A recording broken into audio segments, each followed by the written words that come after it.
Hello and welcome to the United Stand. We are live, we are excited. We've got a massive game on Wednesday, but we've also been given a bonus aperitif, or is that something after or before the big game on Wednesday with this game against Crystal Palace today, where we expect a lot of the youth to start for Manchester United, or at least be involved. So very excited about that.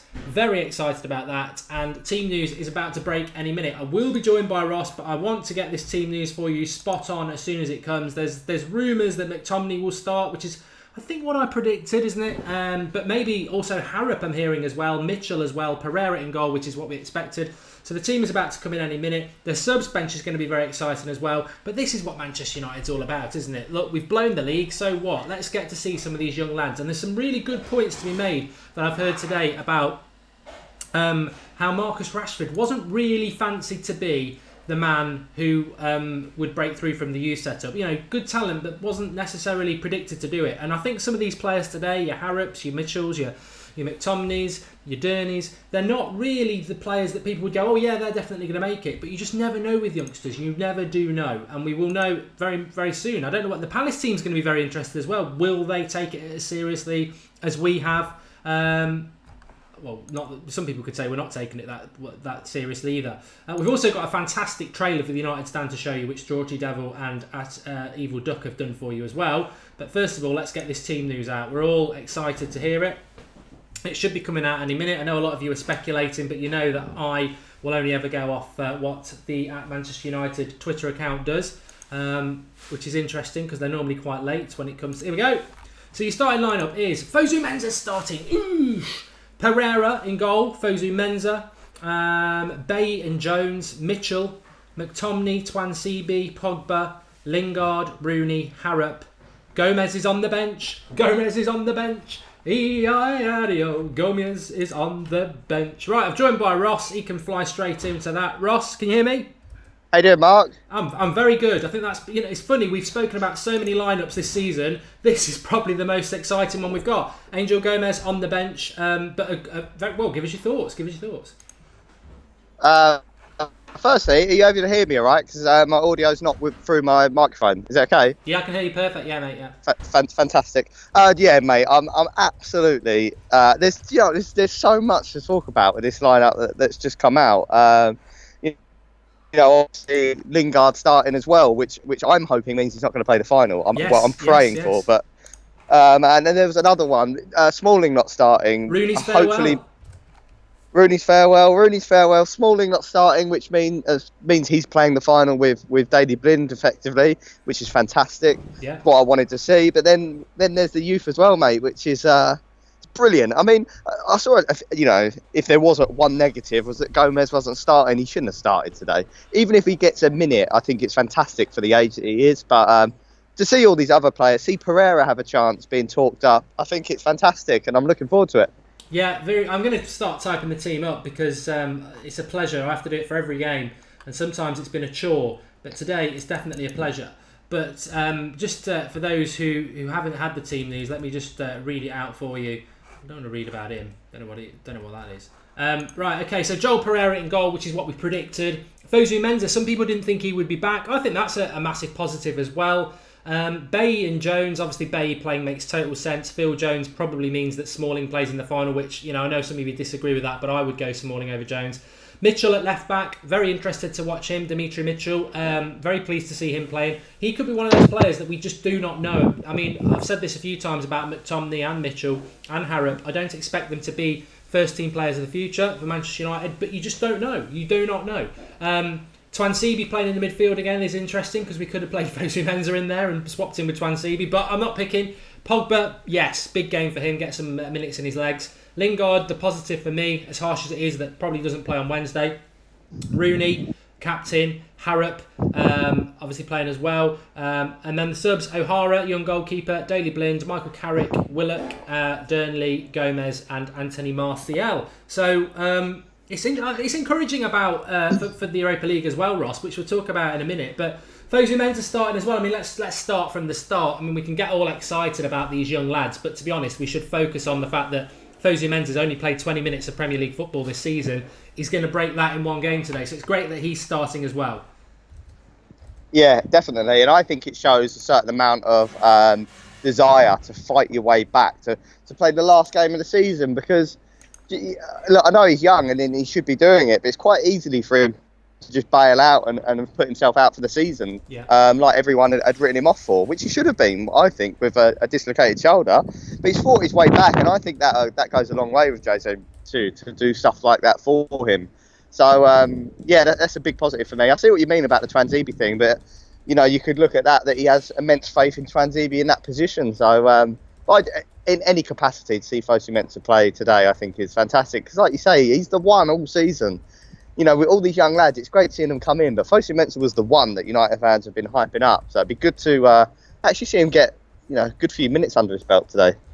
To be fair, I mean, the lineup I picked only had McTominay starting and Pereira from all these young lads. So it is interesting that he's gone with a team that's certainly a little bit more, a few more youth players in there than I expected, because Mourinho did make the comment that you can't play more than one at a time.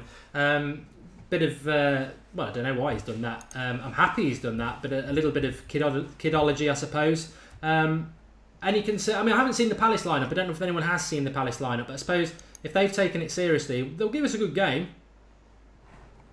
They will, but the interesting thing is, which it's easy to bypass, is that all the youth playing today, so there's no pressure on them. But if they get a win today, if they perform well, I think that gives Jose massive headaches going into the summer, because I don't think he'd have realised how much talent there is in this team. And he's got a decision to make, hasn't he? And the players have got to make the decision, whether it's, do I go out and buy, James Rodriguez, or do I put a little bit of faith in these young players? And I think sort of 70% of United fans would rather see us use these lads, because that's what we are as a club. I know, look, we all get carried away with the big signings, but I think it's brilliant today. I think Jose he'll win a few fans over massively from what he's done. So it's exciting game. Yeah, I've got the team news going on the bottom of the screen now. Pereira, Fosu Mensah, Bailly, Jones, Dimitri Mitchell, McTominay, Twanzebe, Pogba, Lingard, Rooney, Harrop, and then the benches: O'Hara, Blind, Carrick, Willock, Durnley, Gomes, Martial. I did say it in the preview the other day, and I had a lot of so-called experts saying he's only just come back from an injury, it's a token gesture, and I always just felt, and the dream, that the poetry that is there, that he'll come on for the last 10 minutes for Rooney, the old guard and the new guard, which would be just Manchester United all over it, gives me goosebumps. But I did say on Friday, I'll be stunned if Mourinho refuses the opportunity to get on his CV youngest ever Manchester United player on his CV in the Premier League. And that, Mourinho, the man who gets a lot of stick for not using youth, he is an ego man, Mourinho. I've always said that. Sometimes his ego will annoy us. But today, we'll see the good side of his ego, because I think he will be like, I'm bringing Angel Gomes on, even if it's for 5 minutes, to have on my CV that I was the Manchester United manager with the youngest ever Premier League player. And that, I just can't see him refusing that opportunity. Can you? No, I can't. It was a great point. Absolutely great point. And I think, and he'll be, if he does it, he'll be banging on about it all summer, and rightly so. I mean, the critics have to stop about the youth. We've been moaning all season. I think, look, I know the games are dead, these last 5-6 games, but he has won me over with what he's doing with the youth, because it could have been easy for him to just play our B team, but he isn't. He's playing the C team today. We have a B team that's not being used, which is fantastic. And yeah, to get that on his CV is great. And I think if he performs, if he gets on the pitch and performs as a 16-year-old for Mourinho, I think we could be seeing a lot more of this lad, because you not only to get it on your CV, but if you can actually bring some of these players, like you said earlier, Zeeby's now, it's kind of his player, it's his development. And Angel Gomes could be that for him as well. And if he can get these lads in the team, then it turns into a Jose Mourinho team, not Mourinho playing with the Van Gaal team, essentially. Well, you know what? In one game, and look, you've got to quantify it by saying the circumstances here today, that if this Palace game mattered, we wouldn't be seeing this lineup at all. So it's only because we've been poor in the league and blown it that we are doing this. But in all honesty, for as much as people go on about Van Gaal, the only positive thing about Van Gaal was the fact that he did play a few youth players. Mourinho is probably going to end the season having debuted more than Van Gaal did. But circumstances have allowed that to happen, I agree. But I'm sure we had a dead rubber game against Bournemouth last year where we weren't going to get top 4, and we didn't see as many youth players as we've seen today. So Yeah, it's going to be very, very interesting. And just on Angel Gomes, look, I don't profess to watch every single minute with him. I don't, I wasn't there when he was born, like some people seem to think they were, and I don't, go down bowling with him and stuff like that. I've seen him probably play about 10 times this season, but I'm fully aware of him, like most Manchester United fans are, that this lad, he's in the category of a Ronaldo, a Messi. He's that good. That's what people talk about him in that category, because he's the best Manchester United young player we've had coming through in decades. And anything can go wrong. Injuries, loss of form. He's not the tallest. Anything can go wrong. But it could be the start of something special here. But we mustn't, as I said, we mustn't forget. We must never move on and become like Real Madrid. We mustn't forget the excitement of people like Twansibi, Fosu Mensah, who are ready to take that step and be part of the first team next year. Because Gomes won't be ready next year, but it's just as part of his journey. And also, the great comments I've received from you over the last few days, because I said in my preview on Friday, people like Dimitri Mitchell, McTominay, Harrop, and the other lad who's playing today, he's on the bench as well, that they are not considered to be Manchester United first team players only because of the future, only because, they've been good in the reserves and stuff, but people don't really see them as being good enough to step up. But as I said at the start, you just don't know. There's a world of difference between youth, reserve football and Premier League football. And one of these lads today who are starting, they might have been a good player that didn't look like they were going to be a first team player, but they might just take to first team football like a glove. And somebody who you think is going to be a lot of people talk about someone like Callum Gribben, who doesn't get any involvement at all. He may never make it, even though he's the most talented. And that's, Ross, that is littered through every level of football. I went to school with people who I thought they will be professionals, and they never were. And I went to school with people who are professionals, and I thought they never were. And a lot of it comes down to the way you grow, your attitude, loads of things, luck with injuries. So you just don't know. Some of the, McTominay could be next year playing in the midfield for United. You just do not know, and that's the exciting thing. And that's the point, mate. And I think that the key point of that is Rashford, because correct me if I'm wrong, but from the reports that I read from Rashford before he broke into the first team, is that not even the coaching staff thought he would have made it like he was. I think he was labelled as a good player, quick, but quite average. But then when you get the breakthrough, you do not know how they're going to take their chance. Some people, Angel Gomes might, go into his shell today, and you'd fully expect that from a 16-year-old, to be honest. But some players just turn it around, like Rashford did, and become a superstar and a world beater. But you do not know until they get that chance, which is a great point. So some of the more average players, like you said, well, I don't want to call them average, to be honest, because we don't know enough about them. But the players you don't hear as much of, which is the left back today, they could break into the team quite easily, especially with the Borthwick-Jackson thing today. I think a good performance from this left back today, and Borthwick-Jackson be worried, which is a shame, because he is a talent. But I just think that we have so much talent in our youth ranks. It's good to see every position be competed by all the youth. So we haven't got just sort of one up and coming left back, one up and coming right back. We've got bags of them, and we can pick what we feel is the best one out, which is fantastic. So I cannot wait for today. And like you were saying, mate, I haven't seen too much of Angel Gomes, to be honest. What I've mostly seen is highlights from him being involved in goals for United's youth team, which is fantastic. And the names that always pop up is him and Tahiti Chong, who's unfortunately injured, but they're two immense talents, because their name is always popping up. And I don't think I've seen that from a United youth player in a long, long time. I didn't even know a lot about Rashford until he started. So there's a reason why these names are cropping up. So and he's there today. So fantastic. I remember talking about Rashford at the start of last season, way before he'd broken out, and we were talking about how it would be nice to have a striker coming through from the youth system, because we haven't had one for a long time. And a few people in the know were sort of like saying, well, Rashford could do it, but I don't think he will. But you're spot on. Gets given his chance, and I think Rashford's got the potential to go on and be one of the world's best strikers. So, you know what? Fosu Mensah, Twansibi, Roshan Williams, these are people that are expected that could have a great chance of being first-team footballers. And in that younger, and a few years back behind that, you've got Gomes and Chong, like you say. But there's some lads starting today that are the big unknown. You just don't know whether they will be good enough or not, but they've got an opportunity to do it today. I was hoping to have a look at the... they should have it up. BBC are really crap. Team News has been up for ages. Let me see if I can get it on Twitter. I want to get the Crystal Palace lineup so we can sort of see how Big Sam has approached it.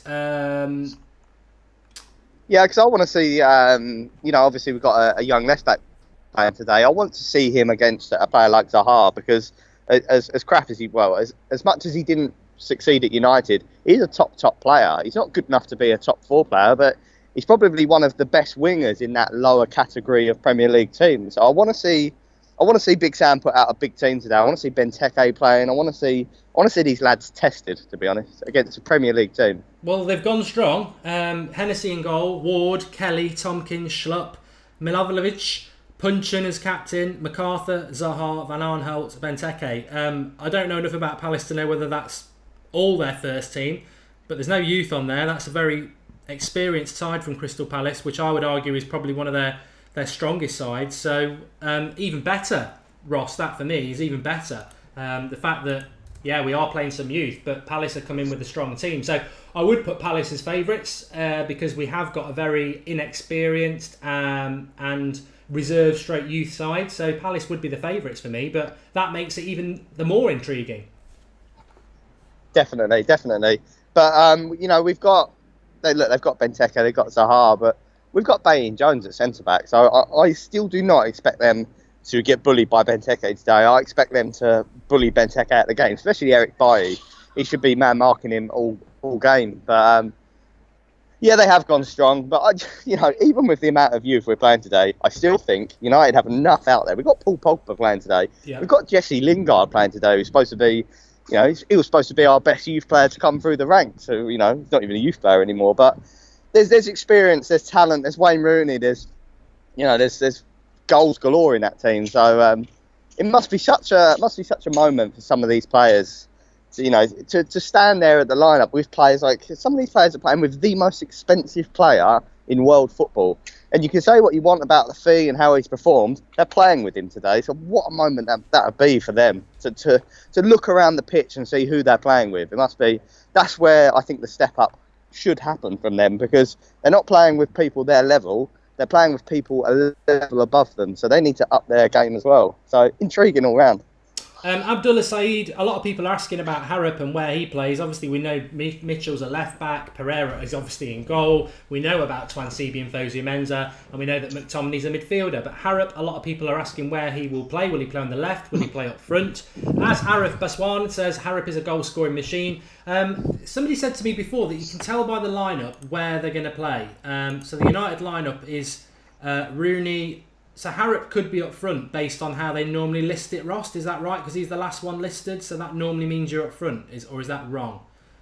I think from how they've done it this season, Zlatan Ibrahimovic has always gone in as second to last. Oh, right. So he probably is on the left. So that's normally the striker. Is that Rooney today then? Rooney's second to last, yeah. So Rooney's probably which I think is his most effective position, because he can't control the midfield anymore. He can't sit deep, and you know what? He's a natural goal scorer, and that ability, even though he fluffed that chance where he should have passed it to Mata, that ability never loses you. So it's the best place for him, to be honest, and let the others create the play, and let Harrop dominate down the wing, because Rooney can't do that anymore. No chance. But it's an interesting point, like you're saying, Rooney's farewell. I'm going to be watching that very closely at the end of the game to see how he greets the fans, and is it a goodbye? Because it was obvious that James Rodriguez said goodbye to Real Madrid fans the other day. Be interesting to see what players are doing that today for United. Yeah, I want to talk about Rooney in a minute. We'll come back to that. But what's your prediction on the score, says Gazamani. We'll come back to that as well. Just very quickly on Angel Gomes, because some people are, sorry for the ignorance. A lot of people just do not know much about him and where he plays. Well, he's just... it's like everybody's a number 10, isn't it? But he is a number 10, effectively. He can play on the right, he can play on the left, but he's a number 10.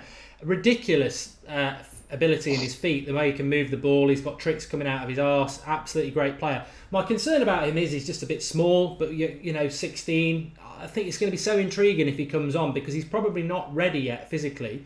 But Mourinho obviously thinks he is, to put him on the bench. He's only just come back from injury, in fact. So it's fantastic, absolutely fantastic. And I hope we get to see a little bit of him, because it'd be nice to get a glimpse of just what he can do against men.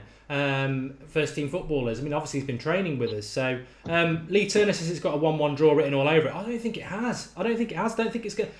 I'm not going to predict this, but I do remember a nothing game against West Brom a few years ago, ending 4-4 or 5-5. I think there'll be a lot of goals in it, which for Manchester United I think is a positive. This is not our back four to play on Wednesday, but Pogba will play on Wednesday. So if we can get some confidence into the team in general. I'm with MUFC Dazzler. I went 3-2, and that's what I think it will be. De Gea not on the bench, says Rad McGon. We knew that was going to be the case. Unfortunately, that's it for De Gea. We will never see him in a United shirt again, as far as I'm concerned. But we're going to talk about that on the Sunday night show as well. Messi was small when he started, says somebody there. Yeah, you're spot on. There's just so much to be excited about, so much to keep your eye on. And I'm very, very, very excited. A lot of people asking which channel it is on. Typically, it's not on in the UK as far as I'm aware. So, that's a bit of a pain in the arse. But we will be carrying on the watch-along, so don't worry about that. And I must just say, actually, looking at the subscribers, we are very close to a big landmark, 88,000 with 39 off. So if you are new to the United Stand, make sure you click that subscribe button in the bottom right-hand corner. Hit that subscribe button. Yeah, hit that subscribe button in the bottom right-hand corner and help us get over 88,000, which would be great. We're hoping to try and get 90,000 for the after the final on Wednesday. And don't forget to join us for the watch along on Wednesday, because we're giving away 2 Manchester United away tops, which I saw yesterday. Absolutely love it.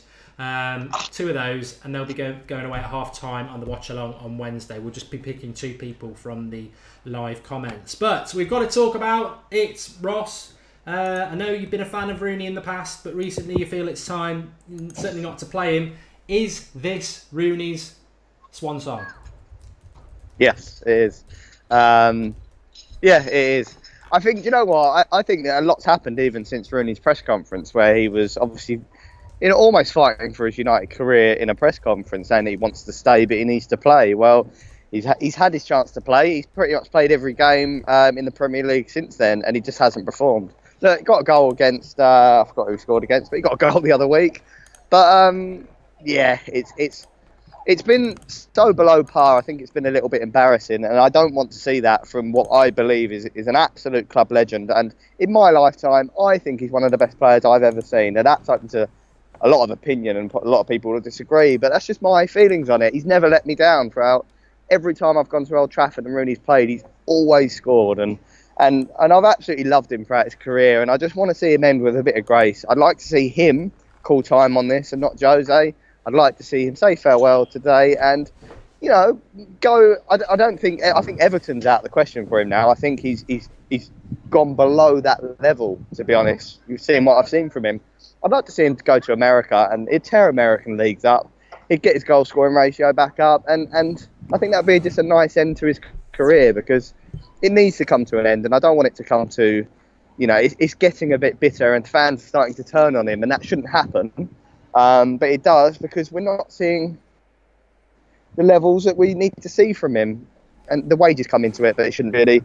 And I think you've got to criticise Mourinho a little bit for constantly, picking him, to be honest. But it's got to be the end for me today, and it'll be a sad day for me, but also it'll be a nice day because the Rooney problem ends, and that'll be lovely. Yeah, I think I'd take it as a positive and echo a lot of what you said. But for those Rooney fans who aren't quite sure, I did read quite an interesting thing yesterday about Rooney, and that was that he's a bit of a dilemma for Manchester United and for Rooney, because the solution from Manchester United's point of view was to palm him off to China in February, when he would be on more money than he's ever earned, and Manchester United were going to get a £30 million transfer fee. So everyone's a winner, apart from the fact that Rooney doesn't want to go to China. Rooney wants to stay in England at Manchester United, but he's not good enough. So United want to get rid of him. But he's still got 2 years left on his contract because of that ridiculous contract that Moyes gave him, 300 grand a week. So Everton can't afford him. So if he's going to stay in the UK, which is what he wants, he's got to take a pay cut, or United have got to pay him off. So from United's point of view, you go from February, where you're going to get £30 million for a player, to probably having to pay about £30 million to get rid of him. The MLS is the happy medium, because they will pay the money. But Rooney, again, is understood not to want to leave the UK. So it's a difficult situation for United, and it's going to be very interesting to keep an eye on it. But I don't expect, those problems are not going to be problems that are going to be solved by him staying at United. And I think whatever you think about it, he's got to go. He's just not good enough anymore, which might be why Everton don't really fancy him either. But I would say, we did a show last night, a new show, like Q&A sort of thing, which was fantastic. And as I said in that, look, Rooney, when he first burst on the scene, was world class. I would argue that with anybody. I think he stopped being world class when he had to become the second citizen to Ronaldo, which was right. And he became more of a grafter for the side. But he gets the applause for me today. I hope he gets subbed with about 10 minutes to go, gets a total ovation, and goes with his legacy still intact. If he stays another year, he's going to get booed and stuff like that, because he's just not good enough anymore, and you don't want that. I mean, Gary Neville was fantastic, wasn't he? He took himself off at half-time away to Stoke and said, I'm never putting a United shirt on again because I'll just embarrass myself and what I've achieved. And that's what needs to happen to Rooney. We don't want that to disappear. Fellaini will say, this is a good point. Unless there's anything else you wanted to add about Rooney, Ross? The only thing I will add is that, I think that United will force his hand, to be honest. I don't think that he'll dick us about all summer. I think that we'll happily keep him because he's such a market. He's one of our most marketable players. I think we'll keep him if he wants to stay, and he'll just sit on the bench and never play. But look, old players can offer something to the team. Ryan Giggs and Paul Scholes did it for years. But what's even gone from Rooney's game, which Giggs had to a point, is they all had set pieces and they all had long balls. And Wayne Rooney's set pieces have gone down the window. He can't even take a corner now, which is depressing to see, which is another reason why, like you, 10 minutes before the end, it is a goosebumps moment, mate. Angel Gomes comes on for Rooney, new replaced for the old, and to top it all off, Gomes bangs in a 30-yard screamer. Yeah, it would be fantastic. Tyrone's got a good point. He says, Tyrone Williams says, Rooney looks like a man who can't deal with the fact that he's become surplus to requirements, which I don't know which tone you're saying that, Tyrone, but I take it quite as a sad thing, because I think we've all been in, of a certain age, we've all been in that situation where, I've certainly had it as a footballer, and I'm certainly not earning 300 grand a week, so it must be worse in a way, even though he's had that God-given talent. When you can't, the mind's willing and the body's not giving, and that certainly has happened to me. The body starts to fade, but the mind doesn't, and it must be really hard for Rooney, because I think you're right. I think he still wants to be that all-action player that could just do anything. But what's come back to bite Rooney is his lack of effort in relation to keeping himself fit and avoiding the sort of lifestyle that we see in the papers. Whereas Ronaldo is just a physical specimen who just takes his fitness very, very seriously. So it's sad what's happened to Rooney, but he's not going to go down the route of a Gaza. He seems to have his head switched on and have the right people around him, a close family knit unit. So I would suspect Rooney will, he's been a world star, so he's going to find something for him to do. He's obviously not going to be a model, but I'm sure he'll be able to find something in football. It'd be interesting to see. A couple of super chats coming in. Thank you, Ultra Chlorex Bleach. He says, hi Mark, big fan of your content. My question to you, would you be interested in a Rooney trade deal for a young up-and-comer like Kessie? Well, thanks for the contribution, pal. Kessie's going to AC Milan. I don't think Atalanta would want Rooney. And swap deals don't really happen anymore. It's been said so many times before. Swap deals really don't happen. I think there's a deal to be done with Real Madrid because they want De Gea, but it's got to be the right sort of player, and I can't see it being Rodriguez. Even with swap deals like that, if we did sign a Real Madrid player and Real Madrid signed De Gea, it wouldn't be a swap deal. It'd be two clean transactions, which is what you see more nowadays. Like you say, the swap deal's dead, to be honest. Yeah, because the reason swap deals are dead as well is because everybody's got an agent who wants a chunk. So even if Real Madrid went, right, you can have Varane and we'll have De Gea, like Ross says, it'll be two separate deals. De Gea will come in, go out for 50, and Varane will come in for about 50, and there'll be cuts for the agents, and that's how it works. So it's a technical swap deal, but no, Kessie's going to AC Milan. I like Kessie, but Atalanta aren't going to want Rooney, and Rooney's not going to want to go to Italy either. Darian Jones with a contribution. Thank you, Darian, and a very good point as well. He says MLS are trying to stop being the Premiership graveyard. I don't watch the MLS. I don't really know anything about it, but I've got to be honest. The perception here from the UK is that it's poor football, and it is a place where poor graveyard players like Gerrard and Lampard go and earn a bit of money. But if you want a decent league, it's the right attitude to have to sort of try and rectify that attitude. What do you think about Zlatan's tease on Instagram? Ready for the final, Callum says. I'll ask Ross because I'm stunned. Even when I went to bed last night and I just checked Twitter, I was just like, there are Manchester United accounts genuinely thinking he's playing in the final. I mean, I'm surrounded by stupid people. In the nicest possible way. It's just I just don't understand how people can think for 1 second that's a reality. I know. Well, it was obvious to me what he's ready for is to be there, which is fantastic. And I think he'll be there. And I think if we win it, he'll be there lifting up the trophy with the lads because it's in Stockholm, which I think is great. And I think he's contributed massively to what we've done in Europa League. So I want him there. And the fact that I think he's worked really hard to be a part of it, but the fact that he's just barely walking underwater. If he's, I don't know what sort of miracle medicine he's taking, but it'll take something special for him to be match fit in 3 days from just about walking underwater. So, I thought it was a joke when people were saying that he might play in the final, or they just got the completely wrong end of the stick. But just to see him walk on the pitch, I think would be fantastic because, Zlatan's got his doubters, and he's had a bit of criticism this season, but he's been fantastic for us, and I think what he's done in the season is great, and it'd be disappointing for him not to be able to celebrate if we win.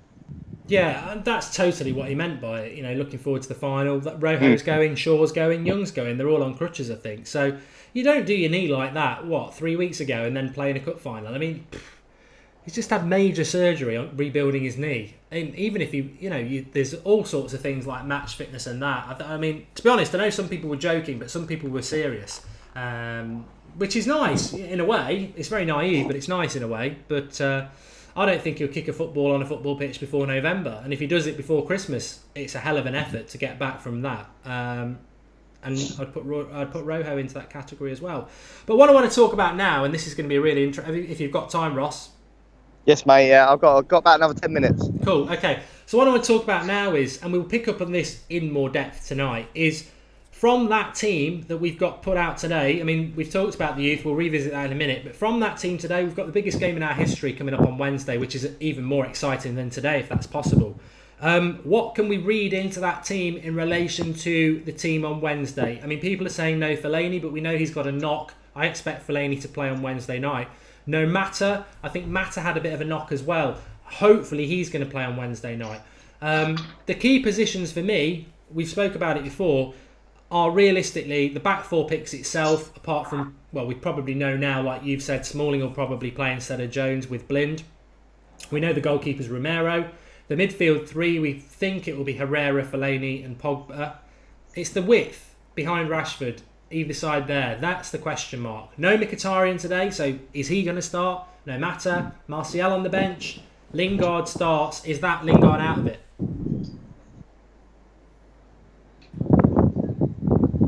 Hello? You're breaking up a little bit, Mark. I missed that last bit. I'm just saying Lingard starts, but no Mkhitaryan, no Mata. Yeah. And and obviously Martial's on the bench. They're the four going for two positions. At this moment in time, who do you think's going to get it? Do you know what? I really wouldn't be surprised if it's Martial. I think over the past sort of few weeks where he's been out of the team, I think he's worked his way in and Lingard's worked his way out. I think Lingard's he's playing today. I think he has a chance to start the final. I think 2-3 weeks ago he would have been nailed on for it, but unless we see an absolute worldie from Jesse Lingard today, which we won't, we all know we won't because he doesn't have it in him, he's not going to start. So you're looking at Mata or Martial. And, the sensible head tells me to play Mata like you, Mark, and that's kind of what I'm leaning towards. But at the same time, I'd rather see Martial because that's Martial's the player that has the potential to tear a young Ajax team apart, and their back four is a little bit rocky, and it's players like Martial that could just storm them through. But it's if we leave Martial and have him coming off from the bench to give us some injection later on because Mata's moved. Yeah, what a headache, mate. If it's either of them, Mata or Martial, I'm happy as long as it's not Jesse Lingard. Please don't take that as Lingard hating. I want to win the final, and that's all that matters. So. Hopefully Pogba gets about 50 minutes today. This is just a training session for him and he gets hauled off because it's just, needs wrapping in cotton wool. But I agree with why he's playing because he hasn't even trained recently. So, but yeah, Jesse Lingard has to have a worldie or he's not in for me. It's interesting. A few people. I've just got a couple of things I need to say. Drawty says road to 100,000. Maybe that's a bit optimistic at the moment. We have it at 88,000, which is fantastic. Keep getting involved in the channel. We started a new video last night at 8 o'clock, which is like a Q&A off Snapchat, off live comments, off Twitter, which I think went really well. Obviously, we're live every morning at 7 a.m. throughout the summer with Transfer Daily. We're live at 8:30 with various shows. Once today's fantastic game's out the way, we focus totally on the final on Wednesday. We've got a number of shows building up towards that. But yeah, thanks everybody about that. But a few people are saying that Rashford not involved. I did expect Rashford to be involved today because he didn't really play in the last two games very much. But do you think that's a problem for Rashford? The fact that he's not really played much lately? I mean, he's had a really good rest. No, I don't. I think Rashford's abilities, his pace, and all the rest, that's not going to go after not playing for a few weeks. I think he's the sort of player that he probably needed a bit of rest, to be honest, because he's young and he hasn't played all season, to be honest, much. And he's had a long run of games where he's been the main man, or he's having to come off on the bench to make difference. He's been our main man, and You broke up a bit there. If Jesse Lingard doesn't play on Wednesday, so yeah, I'm cool with Rashford not playing today, to be honest. Okay. A few people are on about transfer shows. Yeah, of course. Once Wednesday's out the way, it pretty much becomes, if you're a lot of people will know with the United stand based on the last two summers, we're massive about transfers. I've heard people moaning about transfers, saying, "Oh, all United fans are interested in is transfers." It's called having an education and having an interest in world football, and we're going to get linked with probably. I think last year we counted it. We kept a list. I'm going to do it this year, although we've missed a lot now.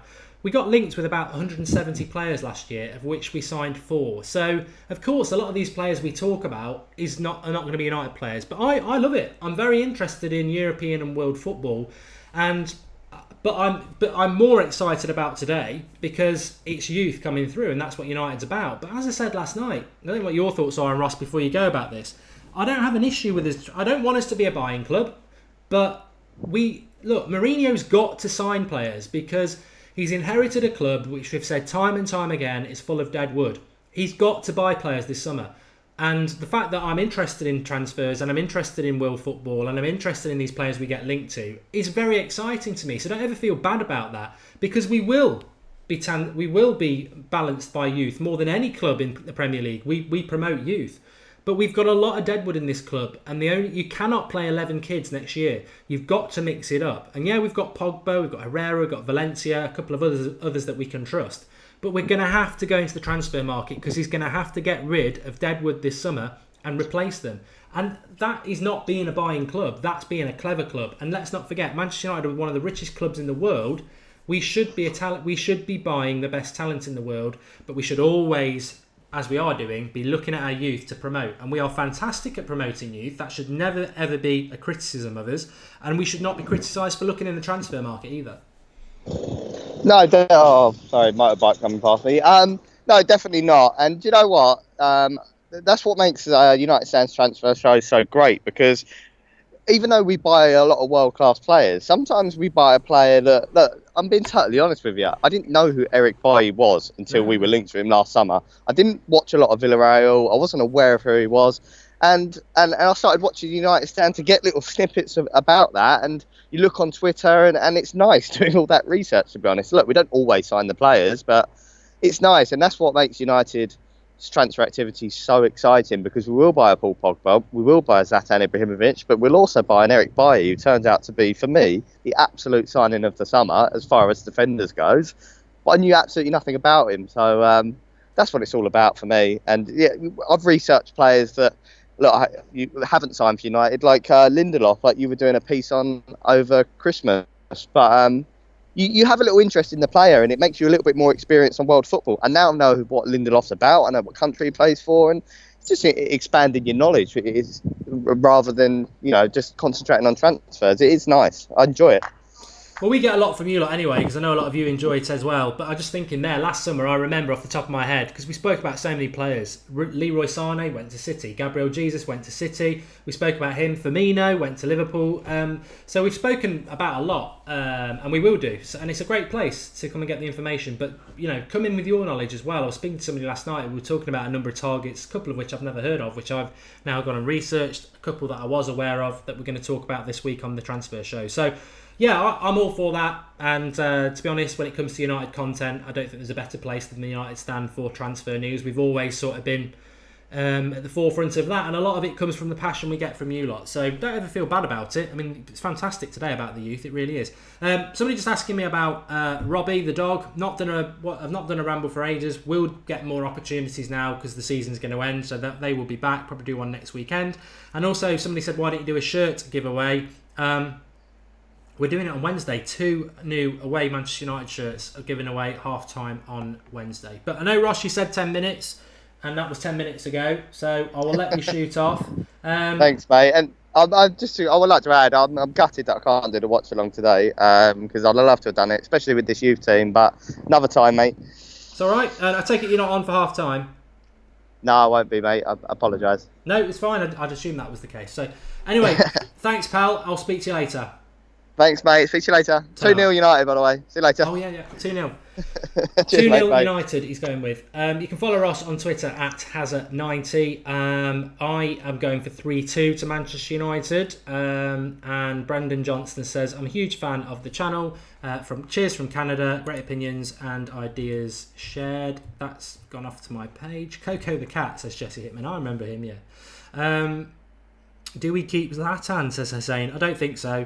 Jose likes Lingard's energy, says Peter Sidley. I think it is quite telling that he is playing today, and hopefully that means he won't start on Wednesday. Look, I can get by with Fellaini starting on Wednesday. Ideally, he wouldn't start for me, but I can get by with that. But if Fellaini and Lingard start, I'd be really worried. I think it's got to be Mata on the right, or Mkhitaryan, or Martial. It's got to be those three for the 2 wide positions, and he can't be it. Adam Wilkinson says, end of season award show. If you've been watching the United Stand for the last couple of years, we always do an end of season award show. Flop of the year, player of the year. We have about 10 awards to give out. We'll put it up on the website after Wednesday for you to vote in, and then we'll do it next Sunday night. So, yeah, we always do that. So you can get voting in that as well. Mindstorm says, not another draw, please. I don't think it will be. I'm going to go 3-2. Maybe that's a little bit optimistic, but that's what I'm going to go for. And Lacazette to Atletico Madrid. Yeah, that's what I've heard as well. Yeah, I've heard that. Yeah, I agree with that. There's no point in me saying yes if I don't say it. How are you? Why was Mkhitaryan such a disappointment this season, says John Good. I don't know, he's had a bit of a mixed year. Dan Powell says, what bets have you done? I haven't actually got... we will do a best subscriber award, George Carl. That's a good one. Will Gomes play today, says David Scarhill. Yes, I think he'll come on, definitely. I just think with Mourinho, as I predicted on Friday, all he had to do was be on the bench. I think as soon as he's on the bench, which he is today, Mourinho will use him because he can have it on his CV, which is a big up yours to all the press and all the people who say he doesn't use youth. He can have on his CV at 5 o'clock tonight, I played the youngest ever Manchester United player to play in the Premier League. He'll do it. Even if it's for 2 minutes, he will definitely do it. Dan Powell, what bets have you done? I looked at Gomes to score. If it had been about anything over 20-1, I'd have took it because that's value. Somebody was telling me it was 14-1. That's not value. So I haven't actually done a bet today. If I was, I'd do both teams to score, which is normally about double your money. It may be a lot lower than that.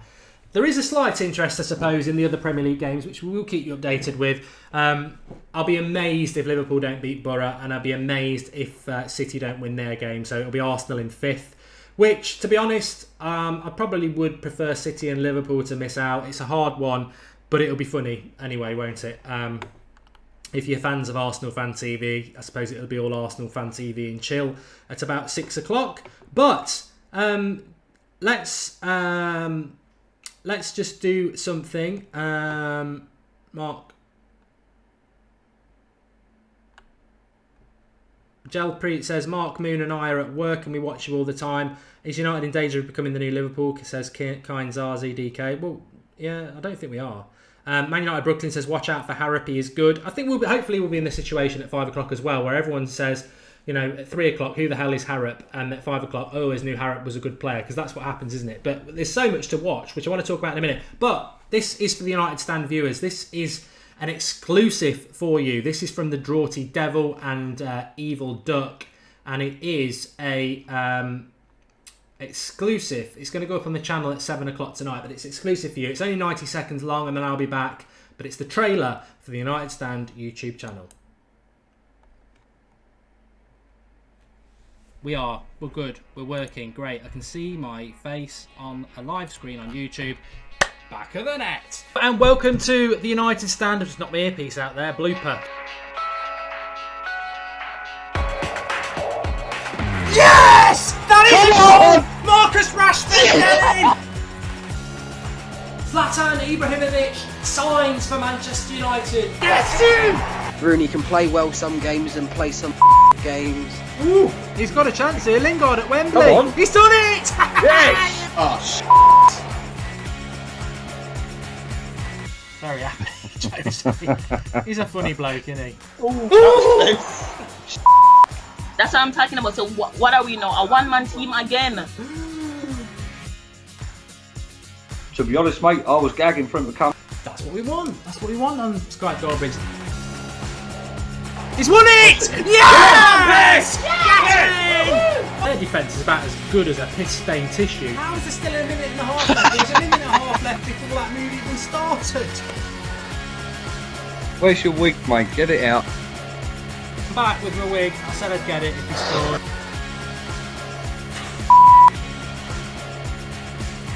Lots to talk about today. Loads to talk about. And up yours to everyone who hates Man U. United.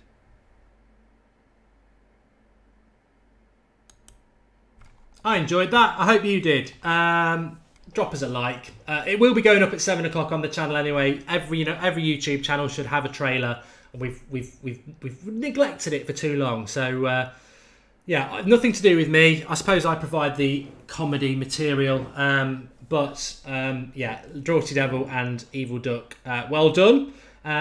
And subscribe to the channel. Get involved. But we've got lots more of those to come through. People say, there's lots of comedy moments on the United Stand, whether it's you phoning in or some of the reactions we get. So there'll be more of those sort of cuts throughout the year. But that will be the trailer, which was long overdue. So thanks for those people who've mentioned it to us, and obviously thanks to all those lots. I really enjoyed it, so I hope you did as well. But let's bring it back to you, because the channel is all about you, and this is always one of my favourite bits. Who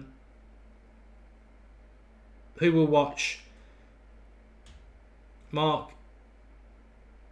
It's pinned to Twitter, people are saying as well.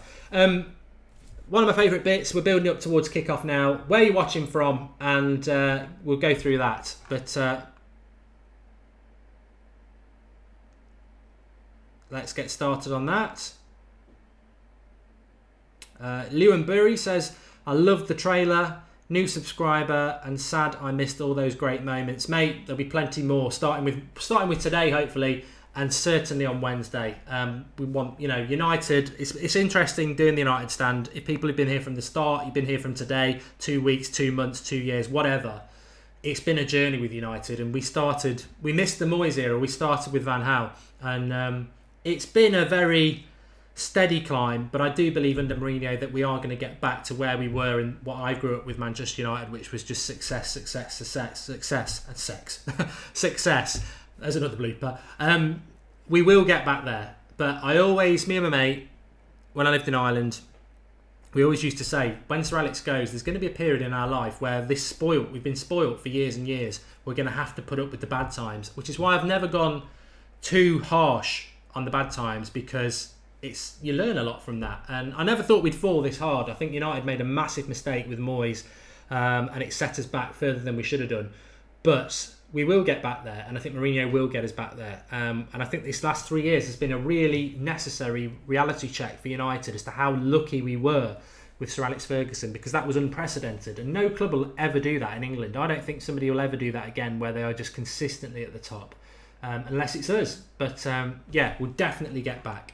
So where you're watching from, we've got Iceland, Sweden, Limerick, Aaron Stewart's in St Anne's, Nottingham, Croatia, Island of Guam, Congo. Benji Furam says, I'm a new subscriber, but I love United. And Pakistan, Tanzania, Tipperary, Calgary, Sheffield, We Hate City, Richmond, Virginia, Ireland for Kian, Jamaica for Joe Max, Chicago for Dante, Reservoir Melbourne, says Google, Harry Phelan's in Tipperary, MEFC Ben's in Crewe, Blue Lubo's in Bulgaria, Finland for Alexi. What channel is it on? Never heard of that country. Belfast, Captain Obvious, South Africa for Hashil, Norway for Angies, Ireland, Galway for David Boyle, London for Tayeb, and we've got Greece, we've got Holland, we've got Malaysia, we've got Norway, we've got Vatican City, debatable, Malaysia, Bowie, Maryland, England, Birmingham, Ethiopia, and Singapore, Old Trafford.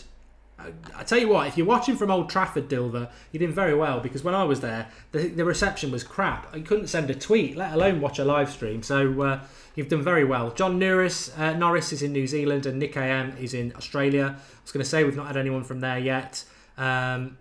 Mauritius, South Africa, Malaysia, Wales, India, Trinidad, Germany, Gambia, Malaysia, Tanzania, Grenada, Australia, Cambodia, Adelaide, Wales. Loads. Absolutely fantastic. And the reason I always do this, and do drop a like on the video, because you've been fantastic this season, and this is the last watch-along of the Premier League season. We are drawing towards the end of the watch-alongs now, which will be put away for the summer and dusted down when we get back in August. It never fails to amaze me that how many people watch the United Stand, but also support Manchester United worldwide. So a big shout out to all you lot. Some people say, why do you... I sometimes tune on and all you're doing, it's like a geography lesson. You're just shouting out different places.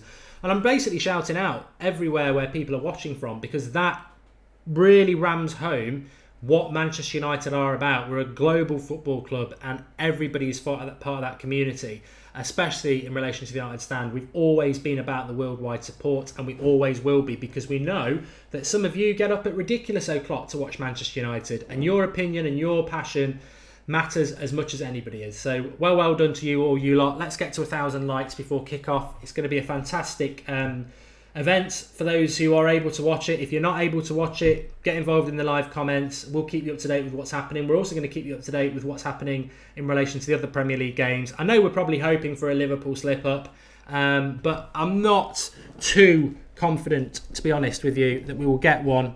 I really don't think we will.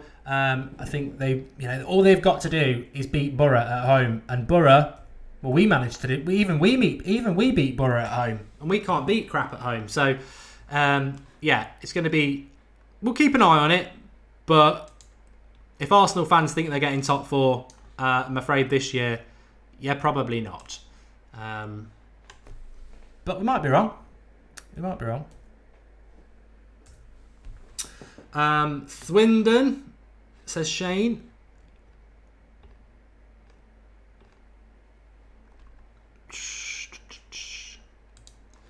Right, I'm just getting myself set up here. So it's the last game, Robbie. Why is he starting Pogba? Does that mean he's not playing in the final? Says Nin Gamer. No, it doesn't mean that at all, pal. It means that it means what he said it means. He is going to play him because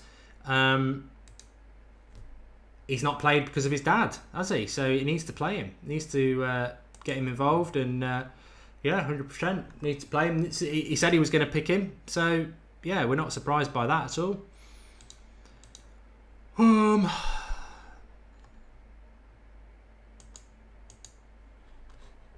don't know whether Marcus is joining me. He's meant to be joining me. He's on the live comments, but maybe he's out.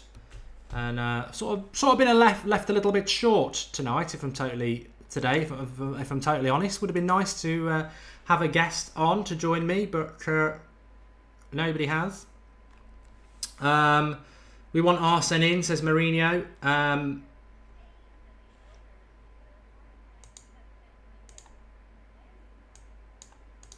multitasking. It can be done. I've heard of it before.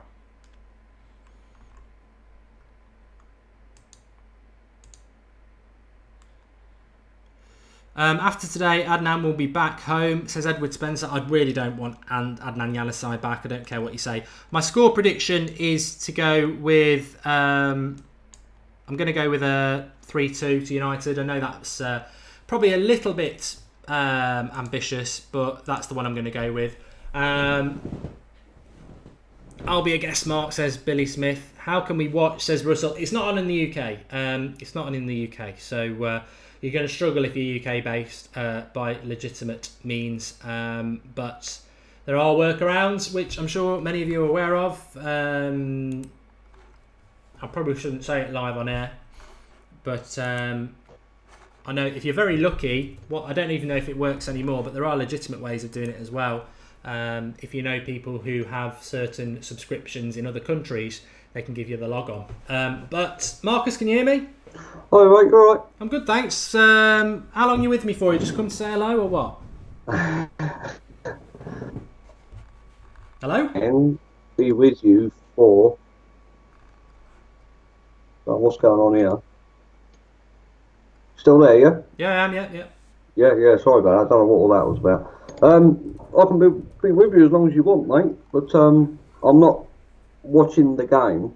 No, I know that's the case because it's the UK, but if you want to get off, that's fine, but it's it's always good to have a little bit of a discussion as well, because it's obviously there's a lot going on, a lot to discuss, which we will do, and we will keep you all up to date as well. But I mean, what's your thoughts on the lineup? I'm very excited. Yes, I'm loving the lineup. Very good. I'm very interested to see that Joel Pereira in goal. Seeing as Mourinho's given a big write-up during the week, or last week. Very interested to see what he does. Fosu Mensah just coming back as well from the dislocated shoulder. Yeah, very happy about that. That'll be interesting as well. And hopefully the Gomes lad gets on as well towards the end. Yes, I mean, you've made something that we've not even mentioned really. Pereira playing in goal. He's been fantastic. He's not been fantastic. He's a well thought of goalkeeper. Fosu Mensah is probably the one for me I'm most excited about. I'm really pleased that he's playing. Darian Jones made another contribution. He says he's watching from a parallel universe and United are in Division 2. So thank yourselves, lucky. Thanks for the contribution, Darian. But yeah, there's just so much to sort of keep your eye on. Fosu Mensah playing, I think, is fantastic. Ross made a fantastic point the way he's got himself back.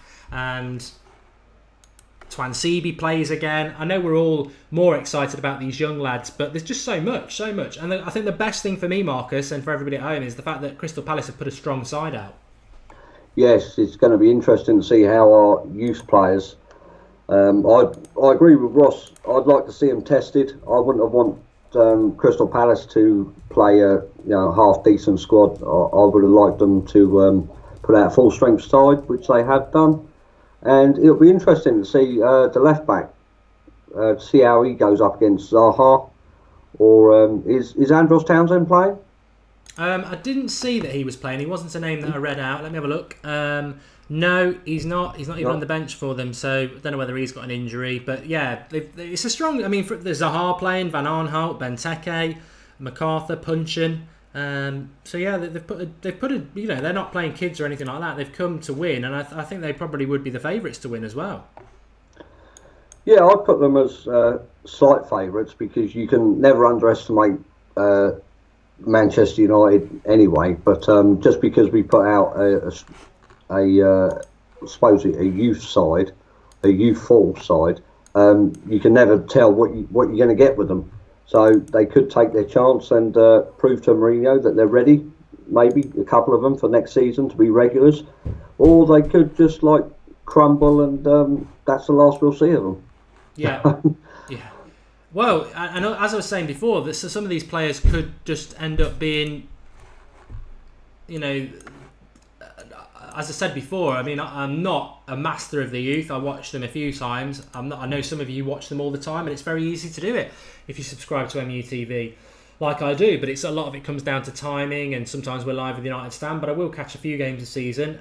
And the general consensus is that some of these lads who are starting today won't be Manchester United players of the future. But as I said, you just don't know. You don't know. Just because they're not predicted to be from, they're not shining in the reserves that much, doesn't mean that they're not going to adapt better to Premier League football than others. So the chances are there, and it's going to be very interesting to see how they adapt, because they are going to be playing against Premier League players today. It's not a Crystal Palace youth side or reserve side. This is seasoned Premier League players who've been doing quite well in recent weeks under Sam Allardyce. So I would put Palace as slight favourites, but I think we have got the innocence and passion of youth with some experience like Pogba, Rooney, you'd even have to say Lingard, but certainly Bailly and Jones.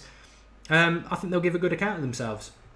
Well, a lot of the live comments as well saying this Harrop lad has got something about him, so hopefully he performs well. And I don't know much about him.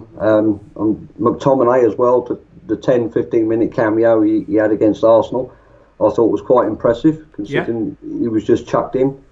And it's a good sign in a way that Lingard's starting, because maybe he won't start on Wednesday.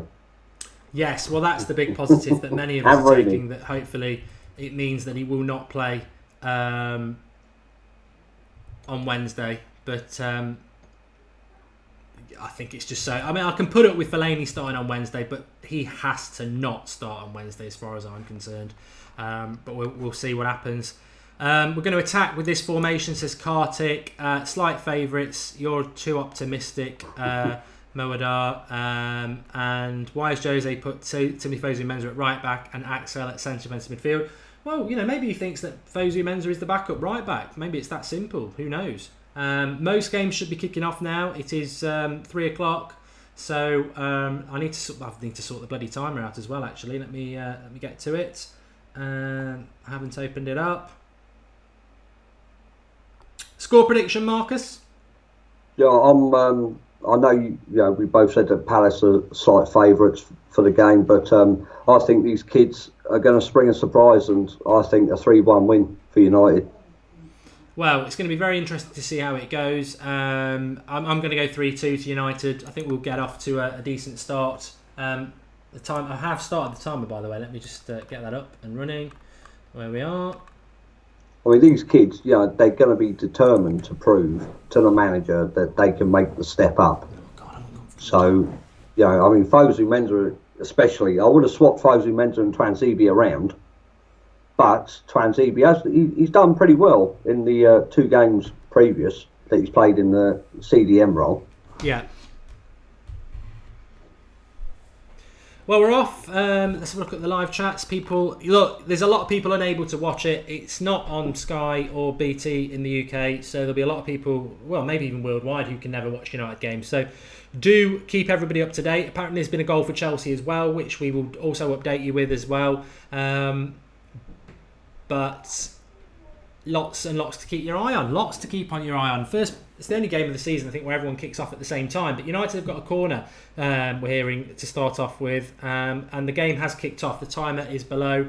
As per usual, nothing comes of the corner. But Thomas Charlton says good start from the corner. And a positive start, says Kev McGee. A strong Crystal Palace side that they've put out. Matter for the final, says Jake Bullman. I think there's a lot to be learned from the way we've sort of lined up. But Palace had a very, very good chance there, cutting through our defence. Down the left, down Fosu-Mensah's side as well. So Fosu-Mensah, a player that we obviously love on this channel, and a lot of United fans do, but Palace probably should have just gone 1-up there. Apparently Fosu-Mensah's just made a great tackle. Yeah, it was down down his side, but he made a recovery tackle. Jake Holden's not unable to watch the game. Well, we'll keep you updated, mate. Bournemouth winning. What a tackle, says CJ Gilday from Fosu-Mensah. Close from Palace, says Thomas Charlton. But it'll be a test. It'll be a test of Manchester United's character today. Ricky Ricardo says it sucks that you don't get all the games. It's disgraceful. I've said this numerous times. It is an absolute disgrace that as Manchester United fans in the UK, you don't have the option to watch every single Manchester United game. We'd all pay for it. Just in relation to that Fosu-Mensah tackle, they got in behind him. and he was caught out, but the recovery tackle was brilliant. He was caught out, but he made the recovery tackle, so it was absolutely fantastic. Rooney standing ovation, says Kian. We're hoping that will happen. Be poetic. Angel Gomes is already on the bench. That's step one. Step two comes on for Rooney with 10 minutes to go. That would be absolutely sensational.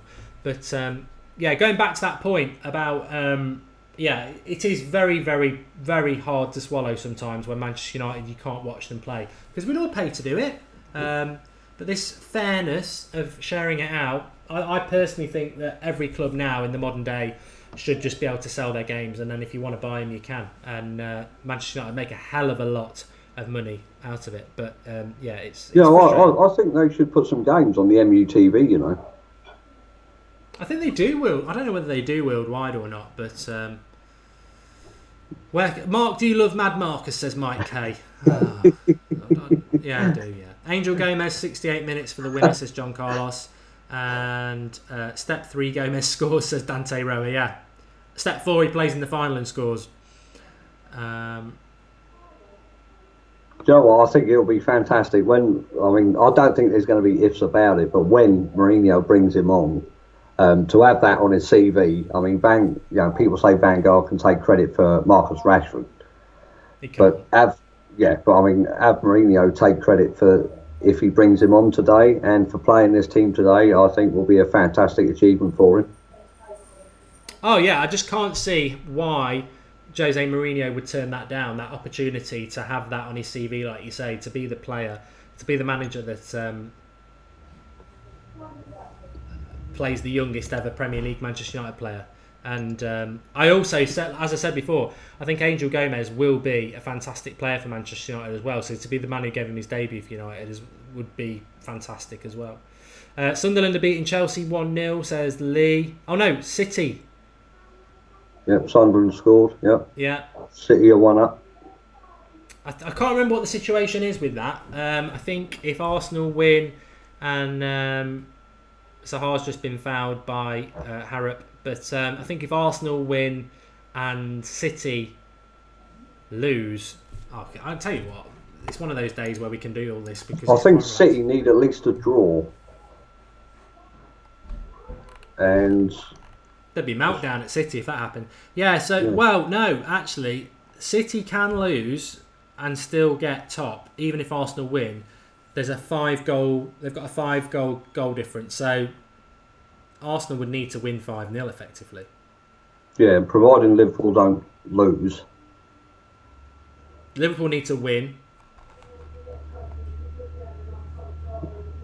Harrop's playing out on the wing. People asking about that. He's had quite a good start. A lot of people saying he's had a good start. Jake Holden hates Sunderland. No need to hate them anymore. They have been relegated. But I think Harrop's quite an interesting player to keep an eye on today. As Casper Aldi said, Harrop looks exciting. Mike K says, Mark, is it De Gea's last game? No, De Gea's last game was last week, unfortunately. I'm disgusted by that. I don't know what you think, Marcus. He's clearly going to go this summer, and to not have been given that opportunity. Well, I suppose some people might take it as a positive and say, well, look, Rooney's getting his swan song, so maybe De Gea's not going to go. I've always said he will. I've always said he will. I would love to be proved wrong. Yeah, I mean, there is that flip side to it, like I say, we all think Rooney's going to go, so he's getting his farewell today. Jose said the other day that his next game would be the LA Galaxy game, was it? Go to the park. So, hopefully he doesn't go, but, it would be sad if that's the last time we've seen him. Yes, somebody just said, I can already see that Harrop's better than Lingard. Yeah. Playing really confidently, apparently, from Emmanuel.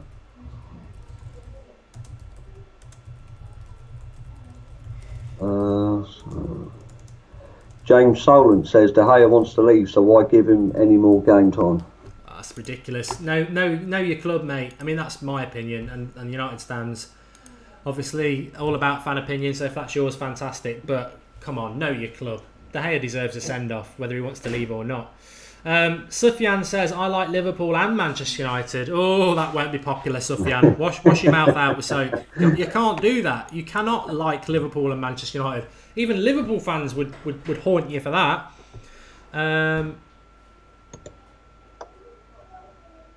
Arsenal goal, yeah, we got an Arsenal goal. I'm sure Arsenal would need to win 3. It'd be funny if Arsenal win 4 or 5-0 and get the goals they need to get, and then they don't make it. But I didn't even update my fantasy Premier League team today. I'm bored of it. Mitchell looks shaky, says Lewis Hanley. Give us your thoughts on the young lads so far. I mean, there's a lot of people watching today who don't have access to the game, so they will need an update.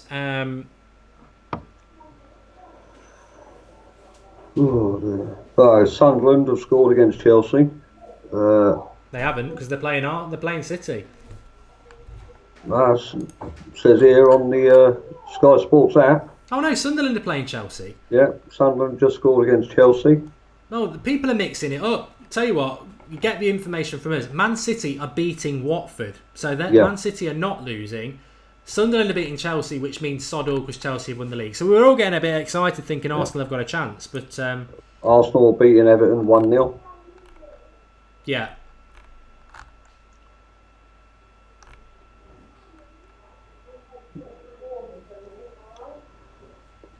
I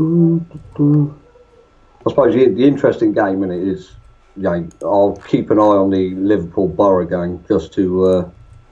So I think it would be funny if Liverpool drop out the top 4. They've been goading us all season. So hopefully Borough get a result there. Chelsea are equalised. I mean, we don't need updates on Chelsea Sunderland. I'm sorry. There's nothing interesting about that. One team's been well and truly relegated, and the other team's well and truly won the league. I mean, there's more on this one. MS Charlie 08 says it's unlucky that Tahith Chong is injured. Yeah, I think he would definitely have been involved as well. I mean, if you know anything about the youth setup, I would say beyond the reserves, because Chong and Gomes are a few years back. They're the two real stars. We got Chong last summer, didn't we, from Feyenoord, and fantastic talent, but he's done his knee, so he's probably not going to be back till next season. But yeah, he's another one, fantastic. But I'm really happy that Fosu Mensah's playing. Very, very, very happy that Fosu Mensah's playing, and it's interesting that we've got Twansibi in the midfield as well. Yeah, it is. I mean, hopefully, some of these players. I mean, I know a couple of us on the channel have been touting Twansibi to play and get more game time and that. So, I mean, if he can break through next season, if we get rid of Smalling and Jones, then we got Twansibi there as a backup, as well as buying a world-class centre-back. And don't forget, Rojo's going to come back as well, so that would be enough. And then Fosu Mensah can also play in defence if need be. But for me, I see him as a CDM. And I think if we keep Carrick for the extra year, I think him and Michael Carrick next season would be really good. And it would save us a bit of money. Yeah. I mean, somebody just said there, for Palace, it's if they can move up a couple of places in the league today by winning, then they get a little bit more money, which is obviously for a club like Palace, they wouldn't sniff at that. Fosu Mensah started off very well. I just think Fosu Mensah's just not played enough football this year. I think that's one of Mourinho's big mistakes this year, and he hasn't made too many, but Fosu Mensah was ready last year. He's just not been used enough this year. I mean, he looks very assured at right back, and he wants the ball, and definitely he's got to be more involved with the first team next year. But it looks like Mourinho wants him to be a right back and a backup for Valencia. Personally, I think he's not. Rooney's just put one onto the roof of the net, having a ball just knocked through to him. Keeper was stranded, but it went over the top. I don't know who played the ball, actually. I think it might have been Mitchell from left back. But he's had quite a shaky start, but it was a good, decent ball. And Rooney just putting it onto the roof of the net.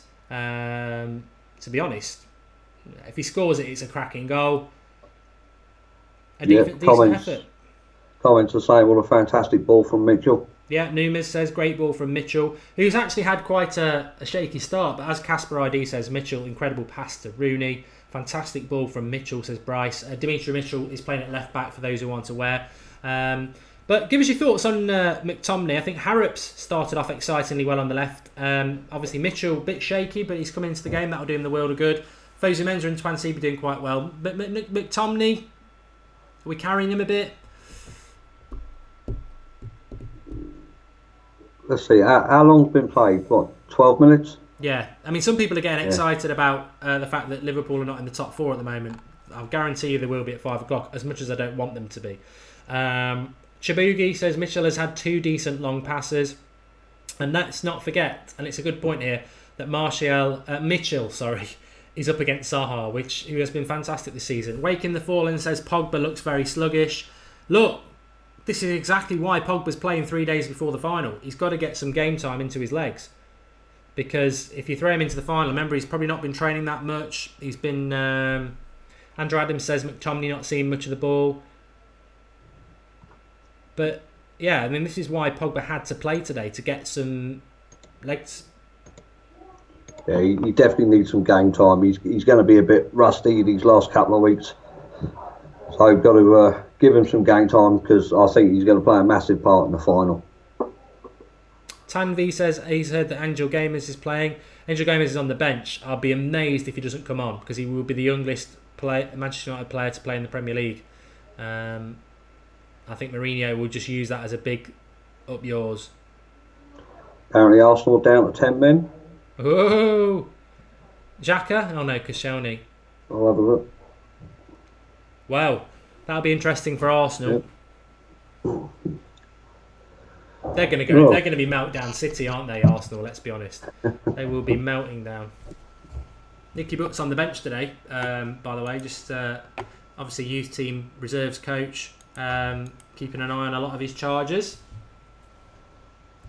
I think that's good to see as well. We never saw that with Van Gaal. You know, seeing the under 23s or reserve team manager, whatever you call them nowadays, watching the youngsters. So builds up relationship between them two as well. There's a goal, Harrop 1-0. There we go. He scored it. I missed that. I was just reading the comments, mate. What a goal, apparently. A new star is born, and that's what we said. We said this would happen. Yeah. And I think it was Kwame earlier. Kwame in the comments that said that Harrop was he a striker? No, sorry, that was Mitchell. Sorry. Well, to be honest, the way he started the game off, Harrop, has been like the live wire in the side, and to start the game like that is fantastic. And Pogba with a fantastic pass, apparently. oh, it's a fantastic goal, absolutely fantastic goal. Running down the wing in the way Ryan Giggs used to run down the wing. He's all left foot, and then dances in and hits it home with his right foot. If you're not watching the game, get that back on Match of the Day. Really, really good. And that will excite a lot of people, because that's exactly this lad. Nobody's really heard of him. And Harrop is the scorer. I need to change the scorer. No one's really heard of him. But it's not like it's a little tap-in. He's made it out of bloody nothing. Fed down the left, running at his full-back, cuts inside, blasts it in. Lovely, lovely goal. No, that's a fantastic thing for next season as well, because Pereira can play in that position as well. So, you know, there's going to be competition for places there on that side of the pitch with Martial as well, and these two young lads, hopefully. Yeah, really, really pleased for him. I mean, we're hardly into this game, and I was just about to... It's funny, the reason I didn't notice the goal was because I was just typing out a tweet to say that, all the young lads have done really well so far. Harrop probably the pick of the bunch. And it's fantastic the way the Old Trafford crowd are just, really getting behind him, because that's the United way. I mean, the homes support this, 10 minutes in most of the time this year. It's gone very quiet because the football's been poor. But they'll back him, and that's fantastic to see. And playing with, that lad's going to feel absolutely on top of the world now. On top of the world. Yeah. Well, Peter Doyle's just said in the comments there that the lad scored a hat-trick for the under-23s last week. Yeah, I don't know a hell of a lot about him. I don't know a hell of a lot about him in relation to, he wouldn't be a player that I would go, yeah, he's going to make it in the first team. And he still may not, but it's very reminiscent of someone like Rashford, who, again, I probably had that same opinion. I wasn't too sure. What a start. And I'll keep coming back to it. The fantastic thing about it is this is a strong Palace side. And so much about youth development is about confidence. And if he knows he can run at a right back against a good, Allardyce teams are good sides. If he can run up against the right back, stand him up and have him on toast, and then whack it in 2-footed, he'll love it. He'll love it. He'll love it. He'll go on holiday this summer, and he'll just feel on top of the world.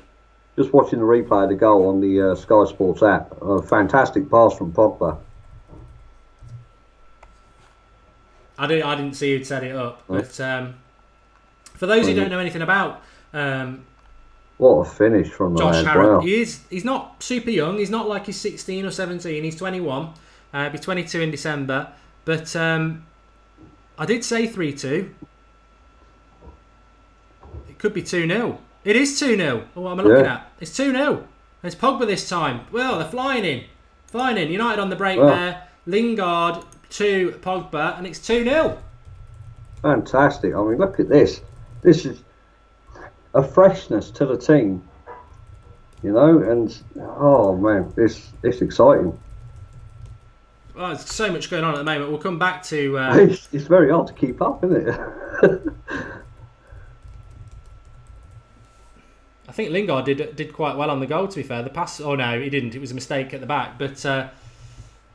Fantastic start by United, and I've just tweeted it as well. Pogba makes it 2-0. Best we've played at home all season, which I think is fair to say. But the brilliant thing about Pogba scoring is he will play on Wednesday night, and I know a lot of these lads won't play in the final, but it's all confidence for us. If only we'd done a lot of this season, kill teams off in the first 20 minutes, because we've had the opportunities to do it.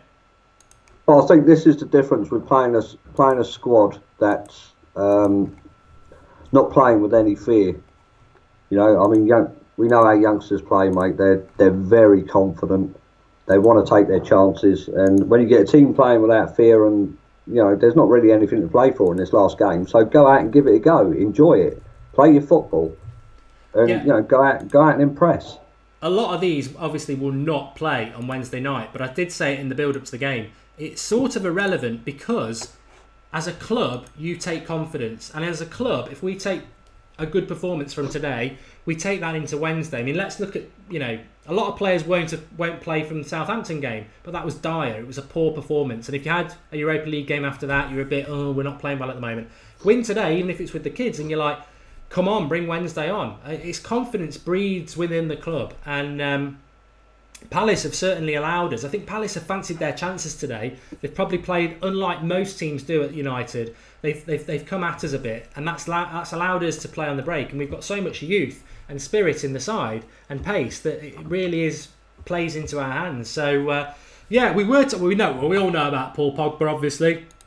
We were talking about Josh Harrop, who people probably don't know a hell of a lot about. I'm not going to profess to say I wasn't there when he was born.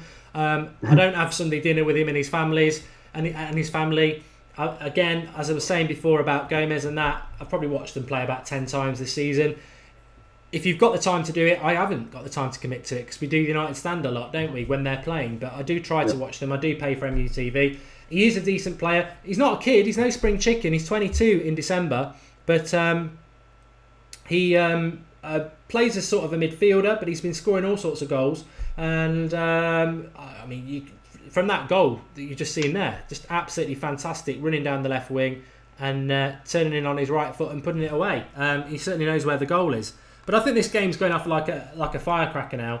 I mean, to be honest, Harrop is probably more comfortable operating in the central midfield as a playmaker. So out on the left wing's probably not that, but he's got a lot of skill, a lot of flair. And whether they end up being Manchester United players or not, we're very proud of what happens with Manchester United youth players and going off. I mean, Trevor Sinclair was at Manchester United. There's loads of players that have played for Manchester United and gone on to have careers elsewhere. I mean, Robbie Savage was part of that. He wasn't part of the class of '92, but he was part of that youth team.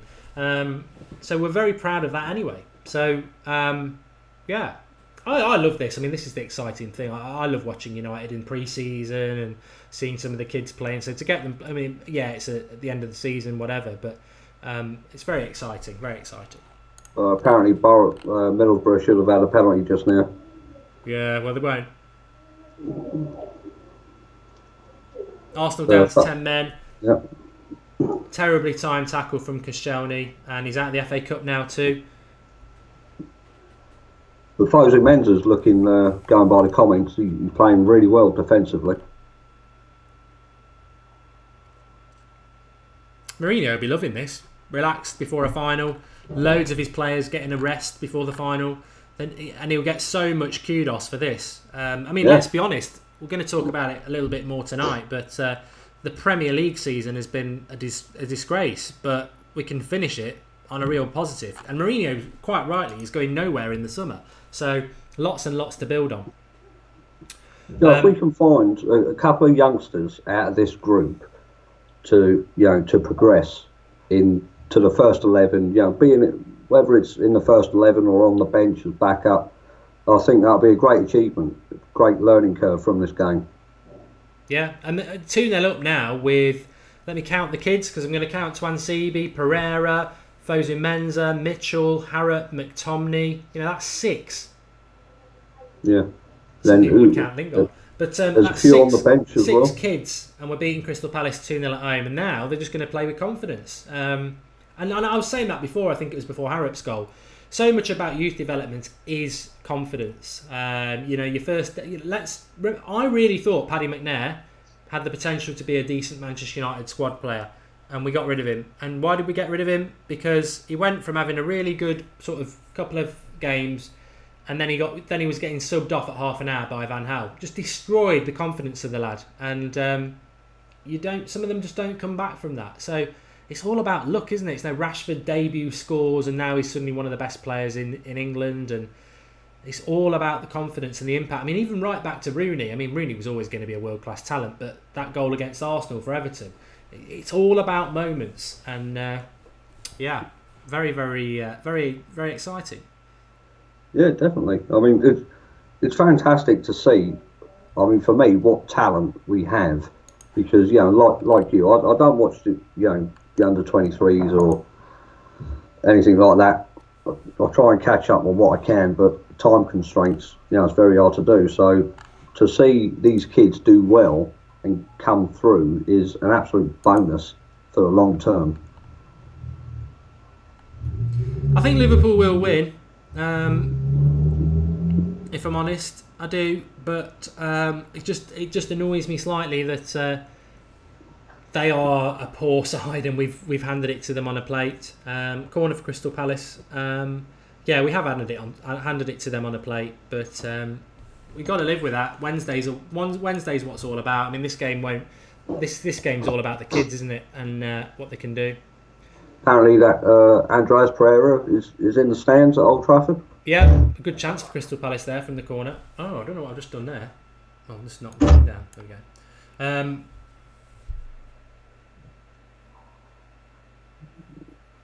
I've still got it on 2-0. Some people are saying it's 3. Oh, something's happened with your graphics, Mark. Yeah, I fixed it. It's fine. Yeah.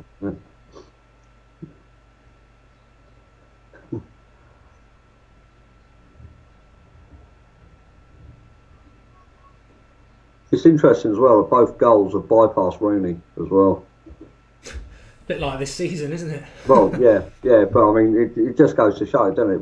We don't need him. No, he's got. I mean, this will be. I was a bit concerned about Rooney that when Mourinho said he might not play him today because he's played the last 2 games. But if he hadn't have played today, there would have been a slight question mark in my mind about whether he's leaving Manchester United. But I think the fact that he's playing today. I was talking about it before in the hour before the kickoff. Look, Rooney. Manchester United wanted Rooney to go to China in February because we were going to get £30 million as well. The fact that he didn't go is because Rooney doesn't want to go to China. The problem United have got this summer is if Rooney sticks his feet in, because he's still contracted till 2019 because of that idiotic contract that Moyes gave him, he can sort of stick his feet in and say, well, I'll sit here and earn £300,000 a week. But he's going to probably miss the last couple of years of his career to do that. So he probably wants to go, but he wants to go to Everton. Everton might not want him and certainly can't afford him. So United will end up in a weird situation where in February they wanted to sell him and they would have got £30 million in China. In May, to let him go to Everton, we might have to pay him £30 million to pay his contract off. So it's going to be interesting about Rooney and how he's got rid of. But he's got to go for his own legacy. And I'm glad he's playing today because I think he probably gets subbed off, get a big ovation, and that'll be the end of Rooney. And then tonight at 8:30, we can do the Wayne Rooney goodbye show. City have gone 2-0 up now. Yeah, I was sort of having a look at the. There was an update on the City game there, and apparently they're all over Watford. So that game's done now, I think. Yeah. The trouble with Liverpool is you can imagine. I wouldn't be confident of Borough winning that game if they were like 1-0 up with 10 minutes to go. If that's 0-0, you know that they'll force some sort of goal. Yeah. And I only want Liverpool not to get it because I don't like Liverpool more than I don't like Arsenal. I mean, I'll still be happy. I'll still laugh at Arsenal.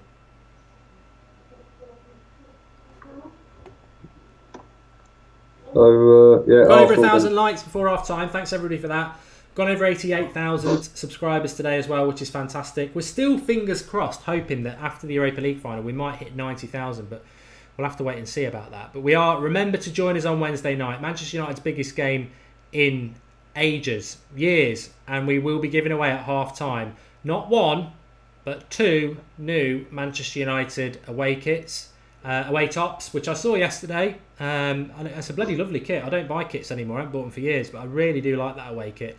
I'll be giving one away, and Marcus will be giving me one away, but he's not allowed to give it to George or Beck because we know he gets on with them. So it will. Give it to myself? No, I'm going to give it. I will pick from the live comments at half time on Wednesday the winner, and I know in my mind what I'm looking for. It's not going to be all Marky the best on YouTube or anything like that. Although you can do that, just do that now. But if I've got in my mind what I'm going to go for, and I'm going to be going for who puts up the best sort of summary and has my man of the match at half time. So I'm not going to tell you on Wednesday in the first half who my man of the match is, because then that will help you. But we will be picking a winner at half time. And remember, in August or when July it normally is, when the new home kit comes out, we'll be giving one. We'll give a couple of those away as well, which we always do. But still only half an hour gone. It's been entertaining from Manchester United. Probably one of their best performances at home this season. And they're into the box again. And I think there's a corner there for City, for them. A couple of minutes ago, Sanchez scored for Arsenal. So that's 2-0. Even with 10 men. Yeah. Andrew Southern, I mean, there is something quite funny about the fact, if you don't like Arsenal, that they are 2-0 up with 10 men. In their minds, they'll be thinking, it can be our day, we're doing it with 10 men. And when Borough score, their season's just going to be meltdown. Andrew Southwick's made a contribution. Andrew, he says, Mark, I think this game is proof that Jose needs to just let the team play positive at all times. When you let Manchester United lose, they will when you let Manchester United loose, they will win. Ooh.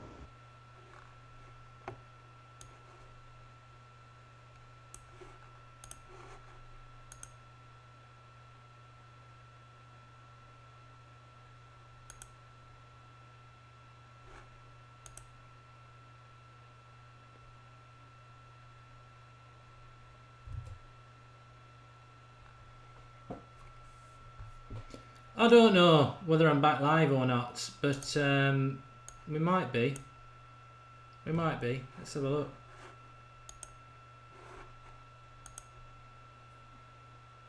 It says I am, so I don't know.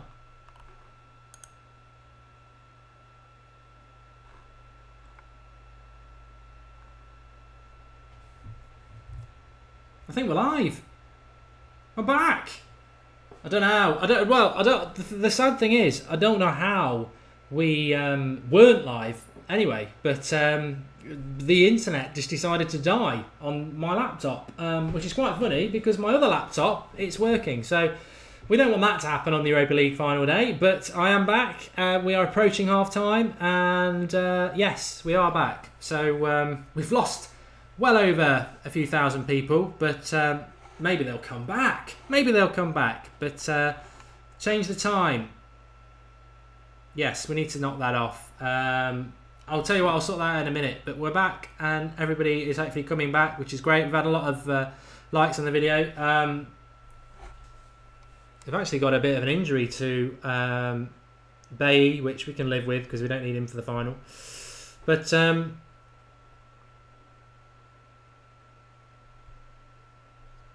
Marcus is saying delete the video, but it's allowed me back on that stream, which is great. Superb. Okay. Liverpool have scored apparently. Bay's injured. Pogba did score. Cameron Davies. But yeah, very, very happy. Very happy. I did get to go and have a wee, which is what I needed to do, and that's a positive. And A-Junk, you can't do that. Sorry. You get yourself blocked for doing stuff like that, I'm afraid. A-Junk, you frit. A-Junk, you twit. Don't do it. Patrick Brogan, why don't you ever go to matches? Do I need to reply to that, or can somebody do it for him? I was at the Chelsea game, mate. It was less than a month ago. Change the timer mark, which I will. Bay's injured. Yeah, it's still 0-0 in the Liverpool game. Arsenal match is 2-0, which is interesting, I know. I don't know whether Mad Marcus is going to join me again. Liverpool haven't scored. I'm sure they probably will. Quite interesting that Bay's probably going to go off and Carrick's going to come on. That is would be a big indication that Carrick's probably not going to play in the final, and that Fellaini will be fit for the final. I'm just very positive. Well, James Arnold says it's a positive first half, which it is. I'm just very positive that Lingard started this game because I think it's important that he doesn't play in the final. I think I can get away with Fellaini playing, but I can't get away with Lingard playing. So yeah, I'd be very, very interested in that. I will update the timer, don't worry, but we are literally just about to get to half time, which will be a landmark. Pogba's coming off at half time, I think. Don't know why. Did I miss something there with Pogba? Pogba coming off?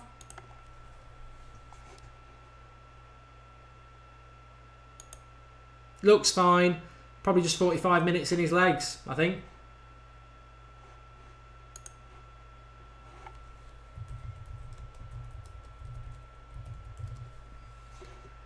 And Carrick is on for 45 minutes. So interesting thoughts.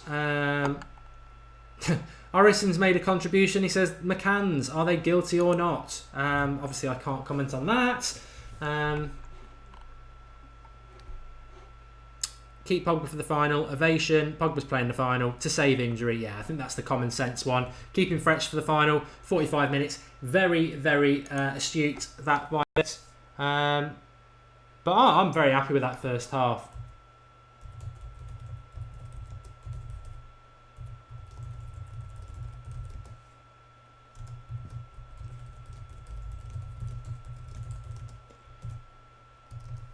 Sorry for those who were with us when we lost the stream. It's just one of those things, isn't it? When you're live, you can't hide.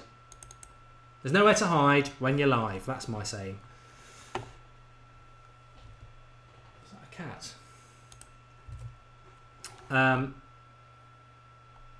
Liverpool have scored. Yeah, well, I wouldn't have ever, like Ben Buchanan saying Liverpool goal FFS. I would never, ever have expected Liverpool not to win. I really didn't. So I'm totally relaxed about that. But there we go. McTominay, bit of a quiet game, I would say. Out of everybody, probably the most quiet one. But they're not all these. Mitchell, Harrop, McTominay. They're not all going to be Manchester United players of the future, are they? Anthony Martial's going to come on at half time as well. So interesting. Lingard comes off. Oh, does that mean he's playing in the final? Oh God, no. No.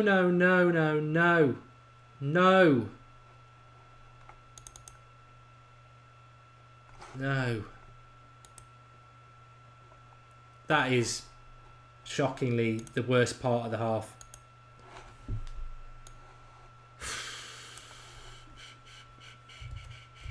I mean, we know that has just taken the wind out of the sails, really, because we know Pogba will play in the final and he's just played 45 minutes. I think we've just confirmed that Lingard's playing in the final. I personally am not happy about that. I'm gutted. Really, that is not good news for United at all. And that we thought Lingard starting meant that he probably wouldn't be playing in the final. I think we can sort of say now that Lingard coming off at half time has just destroyed.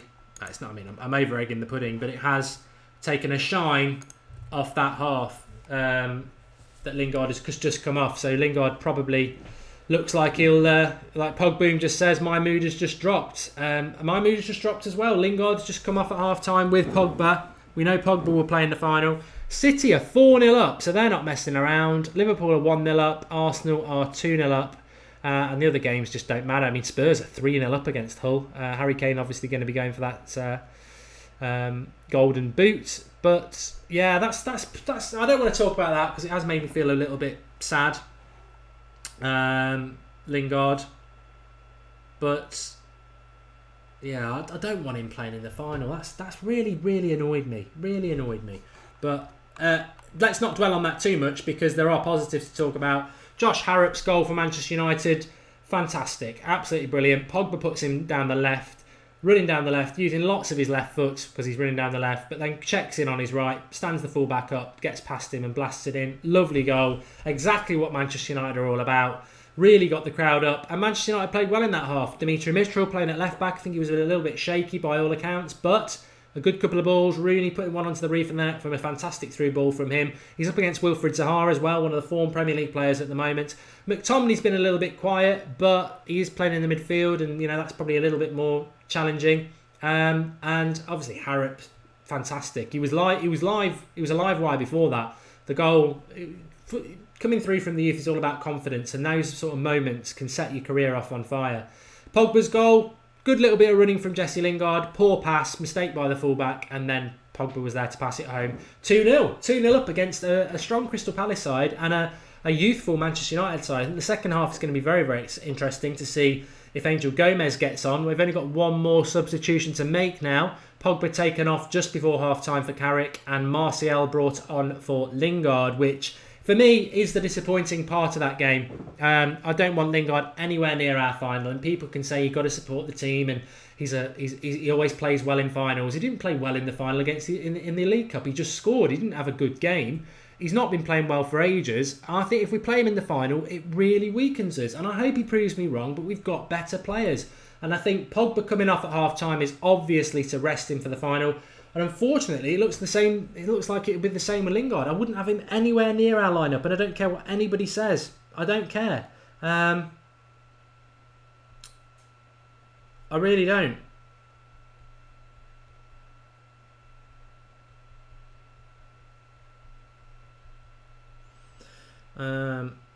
Just messaging Man Marcus there. Fosu looked good. Good recovery tackle. And you're a hater, says Karaoke Plays. I'm not a hater. I just say what I think. I don't want Jesse Lingard to start for Manchester United in our biggest game of the season because I know that Juan Mata is better. I know that Mkhitaryan's better. I know Martial's better. But Jose has an obsession with Lingard that could be costly in the final. I hope it works out. I'm not the manager. He is. But I don't like it. I don't like it at all. But in relation to today, very, very pleased. It's probably one of the most entertaining performances United have done all season because we've been allowed to just express ourselves. And it is a dead rubber game. I totally understand that. It's totally a dead rubber game. But whether it's a dead rubber game or not, it just shows that Manchester United, when they're allowed to just play freely, we play better. And this defensive football needs to stop. The Premier League season, let's be honest, has been a disgrace. An absolute disgrace that we're allowing Liverpool to get top four. But we've got to build and learn from that. And the season has been a mixture of missed chances and latterly too defensive. Manchester United are better when we're on the front foot. And dead rubber game or not, we've been on the front foot today. Innocence of youth, whatever. But as Danigel says, I'd play Harrop in the final over Lingard. He's a better player.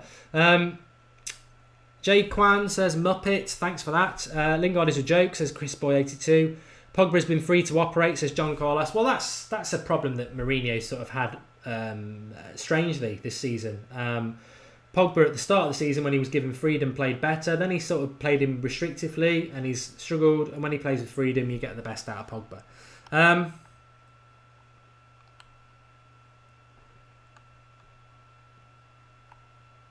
Youngest ever debutant, says Richie. That's if Gomez gets on. We've got one substitution left now in the second half. Will it be Rooney off, Lingard on. I really hope it is. Rooney, massive ovation. What a servant he's been. But Professor Fatcakes, Rooney's looked sloppy. That's because he is sloppy. He's on the decline, isn't he? Keelan Anderson, Demi Mitchell is a lot better than I thought. I think all the young lads have done very well. I mean, let's not forget, these are young lads, reserve team players, a lot of which, not many really think they'll be Manchester United players in the future. So to have 4 of them starting and not be out of place at all is absolutely fantastic. Yeah, brilliant.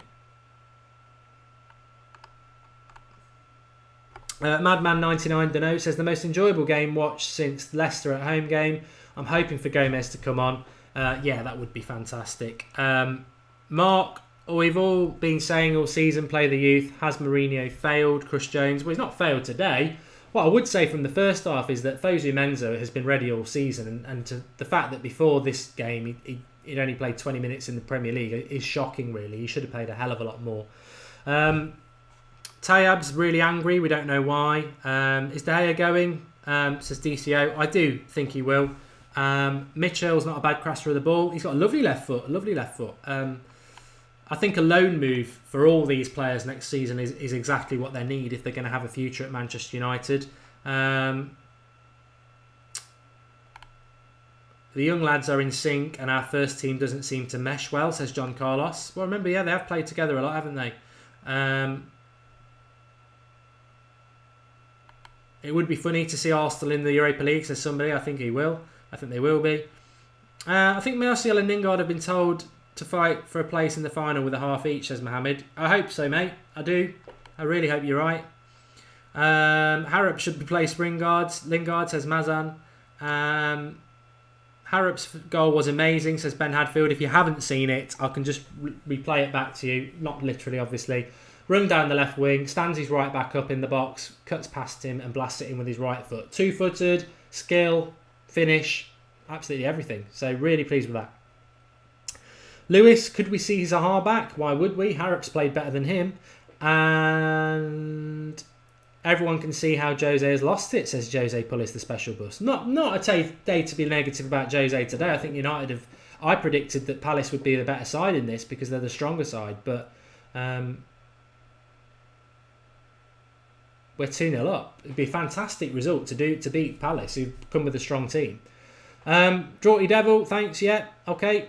Just while we've got a few of you watching, you might have seen it in the first half, but this is just a little bit of an exclusive. It will be going up on the United Stand channel later. People have been saying, can you do this? Can you do this? If you're not a subscriber, hopefully this will make you subscribe. 90 seconds, Draughty Devil time.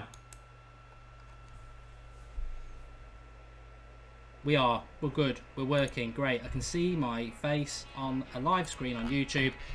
Back of the net. And welcome to the United Stand. I've just knocked my earpiece out there. Blooper. Yes! That is a goal! Marcus Rashford again! Zlatan Ibrahimovic signs for Manchester United. Yes! Rooney can play well some games and play some games. Ooh, he's got a chance here. Lingard at Wembley. Come on. He's done it! Yes! Oh, Very happy. He's a funny bloke, isn't he? That's what I'm talking about. So what are we now? A one-man team again? To be honest, mate, I was gagging for him to come. That's what we want. That's what we want on Sky Goldbridge.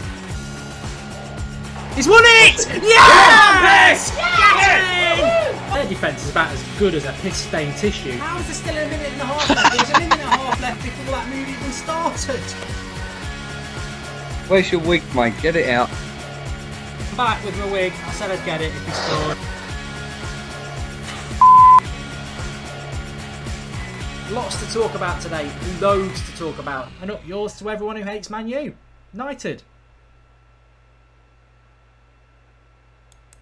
A little bit of an exclusive for you. Thanks to Evil Duck and Draughty Devil for doing that. That will be going up as our United Stand trailer. It's not a break. It's not a commercial break. It's an exclusive for you lot to have a look at.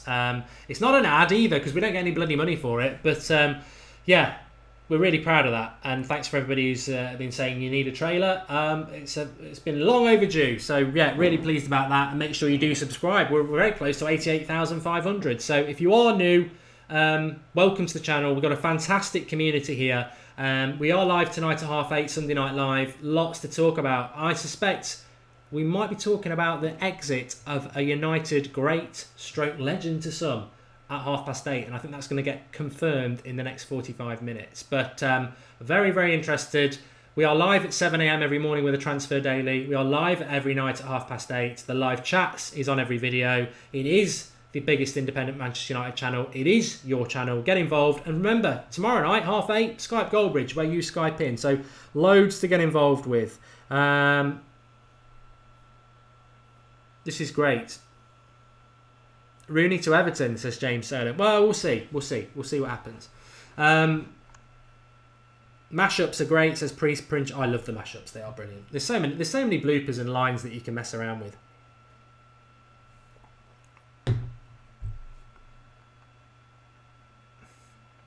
Sad day for Rooney fans, says Lord Fellaini. I wish he was taking Lingard with him. I do. I want him to play in the final. Am I wrong? Am I a nasty person for that? I'm a nasty person because I want Mata to play over Lingard? Am I a nasty person because I want Manchester United to have a better chance of winning? It's not about hate. It's just about playing the right team. And I don't want Lingard to play. I mean, Lingard didn't even play well in that 45 minutes. He's just not playing well. I don't even know if he's capable of playing that well. But I don't want him to play. At least he can get subbed off if he's crap. But no, I don't want him to play. I want to see Gomes play, Felix. I totally agree with you. We've got one sub left. And will he do it? I tell you what, I'm not so confident now, but we've got one sub left. I'm looking at the subs bench, so it's going along now. O'Hara won't probably come on. Or will he? Will he swap the goalie? Blind, wouldn't expect him to come on. Carrick, he's already on. Willock, Durnley, or Gomes are probably going to come on. Willock's been on the bench a couple of times. He might feel that Willock deserves it more. I don't know. I'm not as confident now as I was that he's going to bring Gomes on. I just thought, why not do it? Why not have the youngest ever player to play for Manchester United in the Premier League on your CV? Yeah, I don't know. A lot of people enjoyed the trailer. They want me to play it again. I don't want to annoy people. It goes up on the channel at 7 p.m. tonight. We're just putting it up on the channel. It'll be permanently there as a trailer, so you can watch it back for your heart's content. Ocean Lloyd says he's just given us 40 quid on Patreon page. Well, if you have, thank you very much for that. You can join our Patreon page. I don't think the link's in the video description, but we do put exclusive content on there, and when we've got 200 members, we're going to start doing some live stuff on there as well. In fact, I put up my Talk Sport People's Pundit audition is on there from, I think it's 2 or 3 years ago. It's quite a funny one. Quite a funny one. He had to commentate on a famous goal. The lad in front of me got Rooney against Man City, and then I get bloody Shearer. So I told a couple of jokes. It didn't go well down with the judges, but it made everyone laugh. Mark, get Ross on. He can't come on today. Neve Day, subscribe to the channel. Thanks, Neve. If you are new, thank you very much. Keep getting involved. And remember, we're half-time at this game at the moment. Half-time on Wednesday. Europa League, we're giving away not 1, but 2 new Manchester United away tops. I saw it yesterday at Sports Direct. I nearly bought one for myself. I don't buy United shirts anymore, but I'm very close to buying one. I don't buy them. I'm too old for it, but it's such a nice top. It is such a nice top, and we're giving 2 away. So that'll be at half time. Xander's not available either, Chad. It is half time. It is half time. Yes, it is. As soon as the second half starts, I will let you know. Liam Deman is off to cut the grass. He may miss one of the most historic moments at Manchester United. That moment where Rooney comes off the old guard for the new one in Gomes. The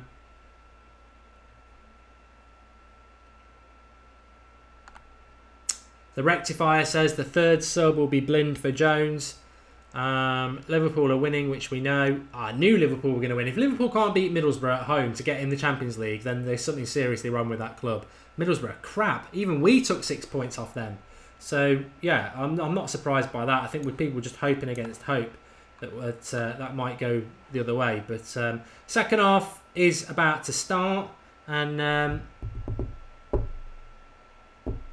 Draco says you're never too old to wear anything Manchester United. Well, I like to wear the zip up top. I like to wear the tracksuit tops, as people know. Liverpool are wearing their new home kit, aren't they? They always do that. Gomes is on the bench, Gibril. Yes, he is. And the second half has kicked off, by the way. I should have said that. I need to sort the timer out for people as well. But I think this 45 minutes, I mean, hopefully we'll see some more good play from United. But I think this second half really will be about the reaction of Rooney when he gets brought off. And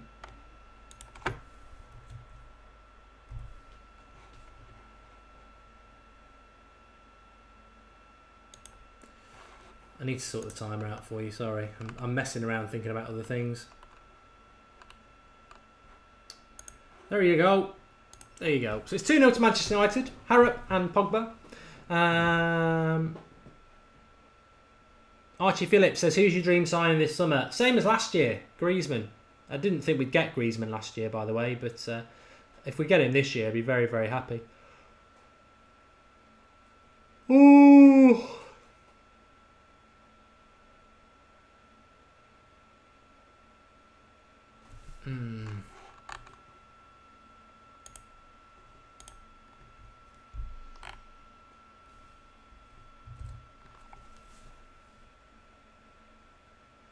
Wenger will be out soon, saying he had Angel Gomes bouncing up and down on his knee at nursery until the Evil United poached him. Did he? Well, that's funny. Harrop, man of the heart, says game of blame. Yeah, you've got to give a young lad that. I mean, he's not as young as everybody thinks. I think he's either 20 or 21. So he's not. You know, when you think about at that age, Rooney'd been playing in 2 major tournaments. Had loads of goals and everything like that. A bit of a sort of a late bloomer, really. I think he'll go on loan somewhere next year. McTominay's probably just about to get booked. Has he found somebody? Zaha. I think out of all of them, McTominay's probably been the least impressive, by the way. He doesn't want to be getting himself sent off. He's a little bit unfortunate, to be fair. It wasn't clinical. George Kyle expects me to salute when Rooney comes off. Look, I'm old enough to remember what Rooney was like when he first came to United in their first years. He's been a fantastic player, but you can't live your life just with your head up somebody's arse just because they were a good player for United. He's not been good enough for the last few years, and that's the honest truth. Looks like McTominay may well have finished Zaha.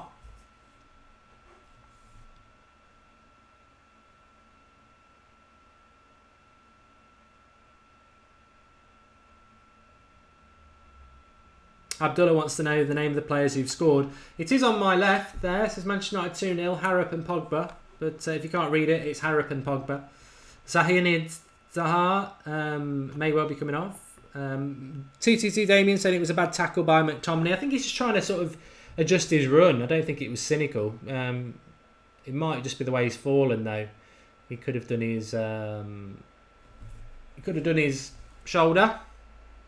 I'm looking forward to the Sunday show tonight. Yes, I am looking forward to the Sunday show tonight. What do we want to talk about tonight? I mean, in fairness, as George said there, I'd already said it. We will talk about Rooney. He deserves a section, that's for sure. Not sectioning. We'll obviously start about Ajax. We've got an hour preview on Tuesday night. Massive Ajax preview. Skype Goldbridge is tomorrow night at 8:30. The preview will be 8:30 on Tuesday. We are working towards Ajax as soon as this game's done. So we'll be talking about that. But I also want to talk a little bit about some of the idiotic comments I read on Twitter last night about people sort of slating United fans who are, why people are more interested in transfers than they are the club. I mean, transfers are very important to United this summer. Our squad needs resolving. You can't just play 11 kids. We're going to have to sign players. It's really arrogant and petty to dig United fans out because we look at transfers. This channel's always been a big channel about that. We're massive about the youth, of course. I want Andres Pereira and Fosu Mensah to be first team players. I think they're brilliant and they should have been involved this year, but we're going to have to sign some experience. You don't, unfortunately, you don't have youth players who are 25, and that's the sort of we have a gap in that area. So we'll talk a bit about that as well. United struggling to sort of hold the ball up in the attack at the moment.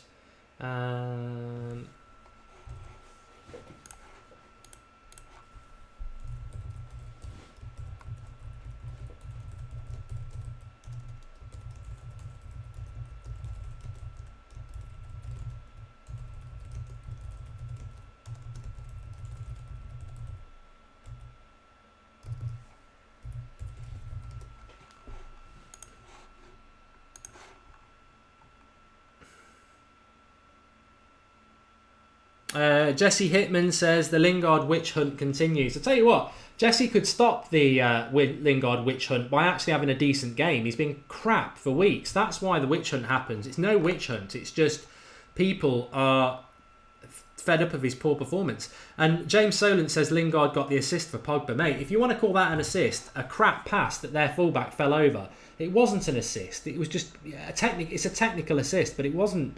His run was quite good, but as per usual, his final ball was atrocious. It's just the Palace right back made a right pig's ear of it.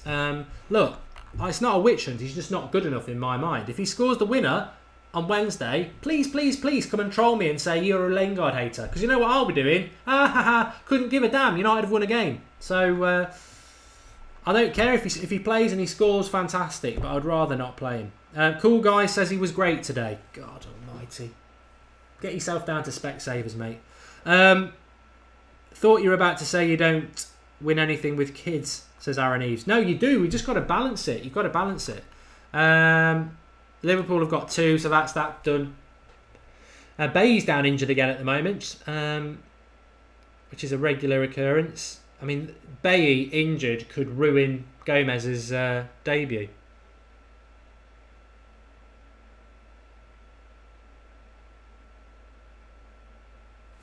We ain't got anyone else who can play centre-back.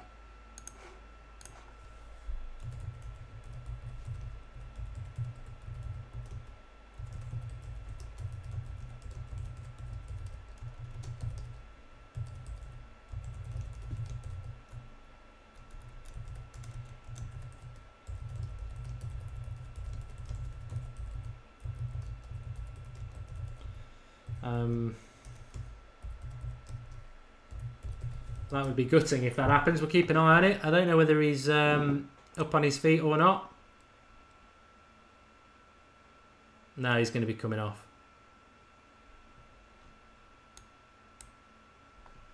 That's disappointing, isn't it? I mean, Bay does get injured a lot, doesn't he?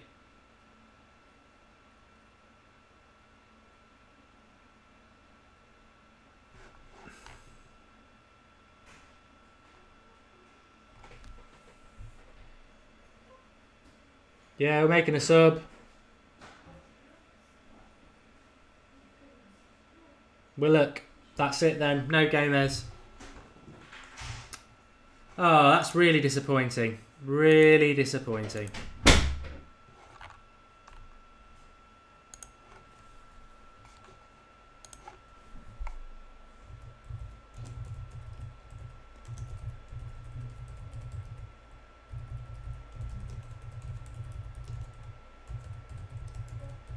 Oh no, maybe not. Maybe not. He might play on. He might play on. Eric Bay with my man of the match, player of the season if he manages to stay on. Willock was all ready to come on. He might come back on.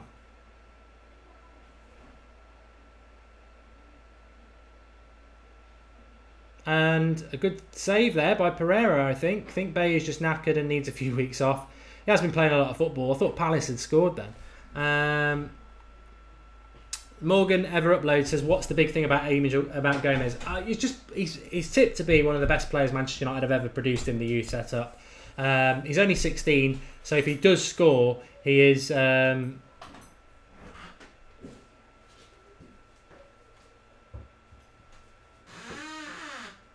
He is. If he comes on, he's the youngest ever player to play for Manchester United in the Premier League. So that's why. But it's not just that. It's just he's a fantastic player, an absolutely fantastic player.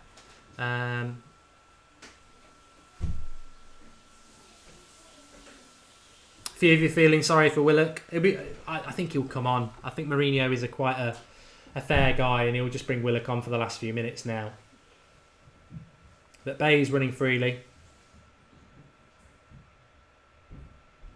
Yeah, if you want to be fair, let's be fair to Willock, you'd be gutted because he was just about to get half an hour in a Premier League game. So,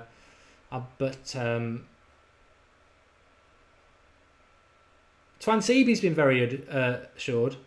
Josie Pullis, the special bus, says he'd rather see Willock. And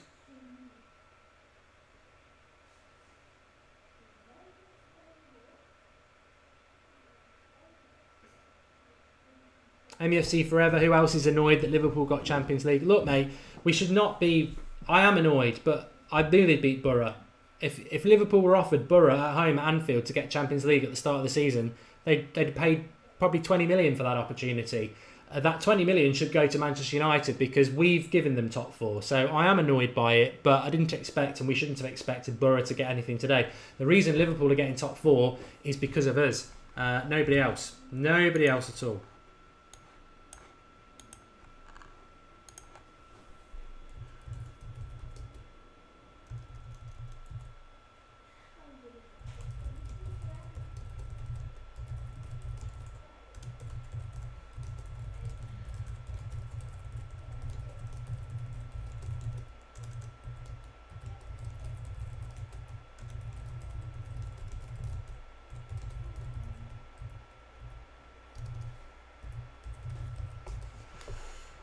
Oh, well, yes. Chris Jones says that Marcus will be back in a minute. Chris Jones is saying that Gomes should have started. I don't think he should. I'm not convinced he's actually ready anyway. And if Mourinho doesn't use him, I think that would sort of back that up. Jason Bourne 89 says Rooney's been a 5 out of 10 so far.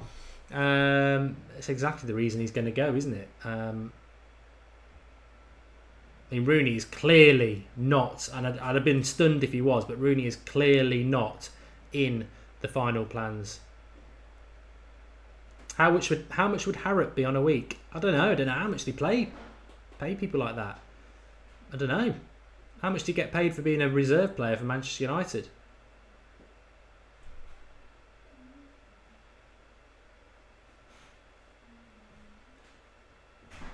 Jack Mullen, would you sell Fellaini or Lingard? I can't betray what I've always said, and that would be if I had a chance to sell Fellaini, I'd do it. So I would get rid of Fellaini. But in the final, if it's a choice between the two, I'd play Fellaini.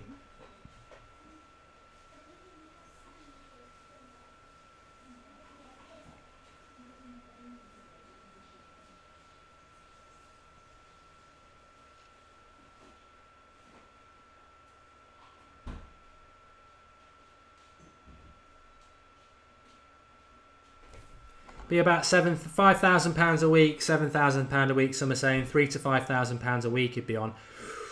God, it's good money, isn't it? Good money.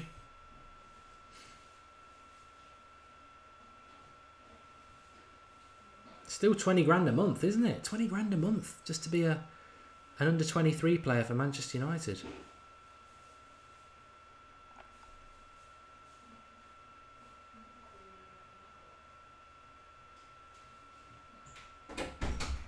Rashford was on 2k a week for Stokey 1980. 6-0 to City. You always get ridiculous scores on the last game of the season as well.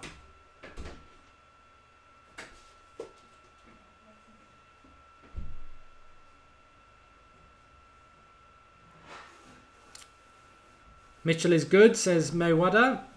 If you're Rooney, you get 300k a week. Well, yeah, there's a massive difference in the two. Sorry, Giacomo Ricci, blocked forever. Can't put comments like that. Paul Mark would love to be a footballer. Well, wouldn't we all?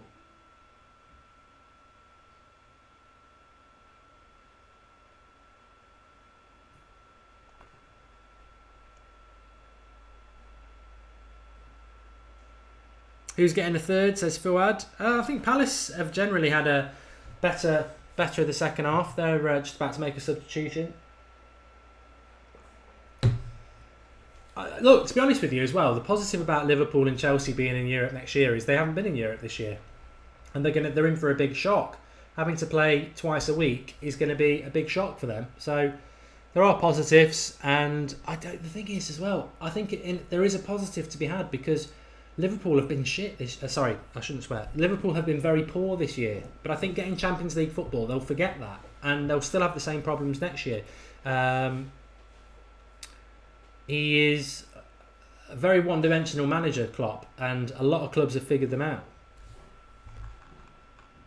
Simon Coffey, why does Mark ignore us? I don't ignore you, mate. I just cannot. It's physically impossible for me to read every comment.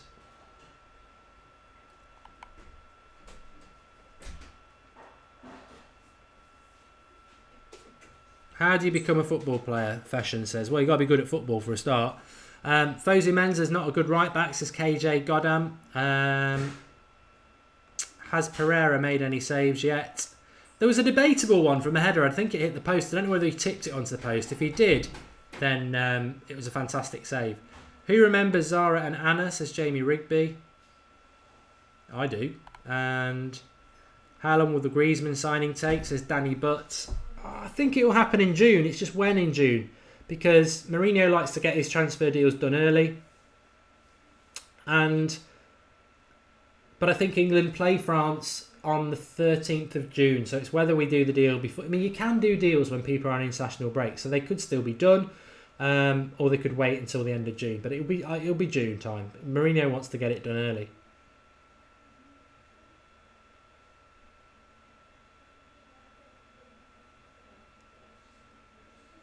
But there's been a lot of defending for United in this game so far.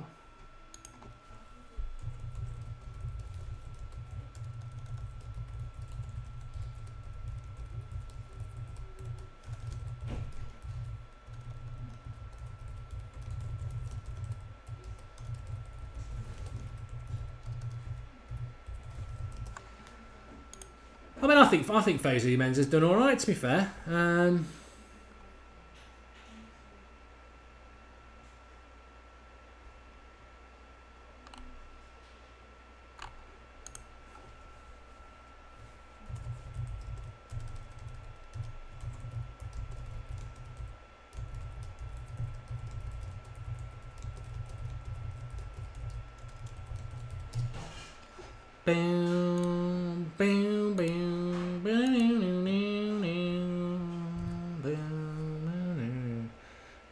How do you send a super text? I think you mean super chat, Ali.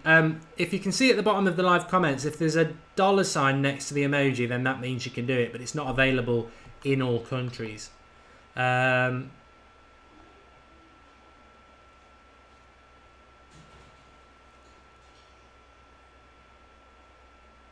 Lingard should be on the under-18s reserve team because he looks like a kid. Says FinM1337. When's Marcus on? Sends Simon Coffey. As soon as he bloody wants to, really. I don't know what he's on with, but my Skype is open for him, so he can come on as soon as he's ready. He's obviously can't be arsed today, is what I would say. Let me get back to my comments. Liverpool still might not get the Champions League if they lose their qualifier. Yeah, well, that's another 2 games for them to play as well, which is great. Have you ever had someone donate a £500 super chat, says Jamie Rigby? No, and I don't suspect we ever will. Mark, you don't have to be good at football, just take Lingard and Fellaini, says Ray Oak 08. That's true. If United win Wednesday, will they be in the group stage of the Champions League or qualifying round, says Banana Man 1? Well, I got wrong information a few weeks ago that we'd have to play a qualifier, but apparently we go straight into the group stage, which is great.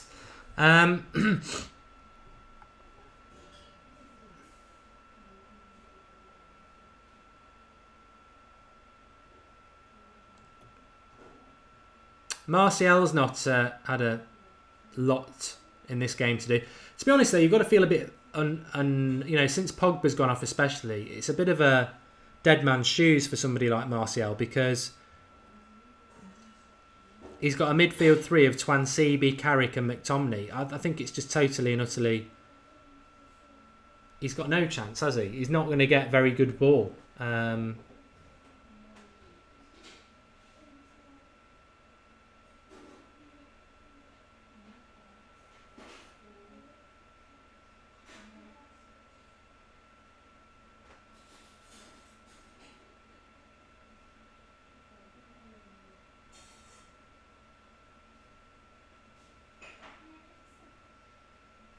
Somebody just, V-Man says, give Rooney one more chance. I mean, look at Hazard. I cannot for the life of me understand what that comparison is. Hazard's in his mid-20s.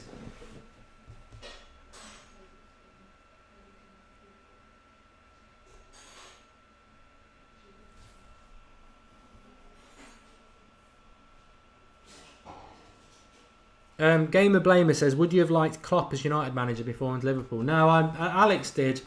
I was never a fan of Klopp's. No. I can see through the hype of Klopp, and that is that he is a bit of a bottler when it comes to cup finals. He did well to win the title with Dortmund, I accept that, and he does play decent football, but he's very one-dimensional. And once you know what to do with Klopp, I mean, even Mourinho knew Liverpool at the start of the season were battering everybody. Mourinho just went and parked a bus, and we nearly nicked it if Zlatan had finished that chance. So Liverpool don't have a plan B, and I would find that quite frustrating because Liverpool are never going to win anything. They're never going to win a title. They're never going to win a Champions League. They might win a cup competition in the UK, but they won't ever win anything of any importance because the top managers know exactly how to deal with Klopp.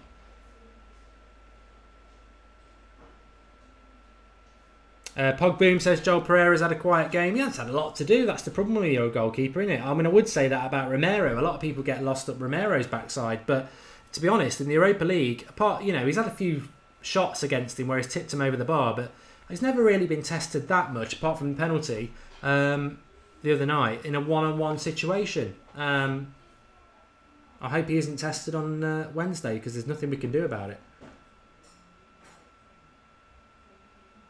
A lot of people talking about Hazard's goal. I haven't seen it, but what I would say is there's a big difference between scoring good goals on the last game of the season than there is doing it in January. A lot of teams are on the beach. It's exhibition football, and you get a lot of good goals on the last weekend of the season. I mean, you get a lot of ridiculous scores. What, a City 6-0 up at Watford? That wouldn't happen 3 months ago. Rooney's the captain today.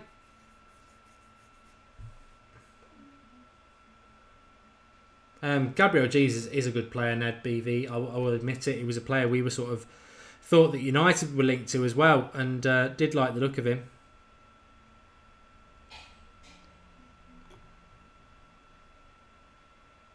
Who would come off for Gomes, says Hayden. Probably Harrop. Maybe Twansibi. Twansibi's playing quite advanced.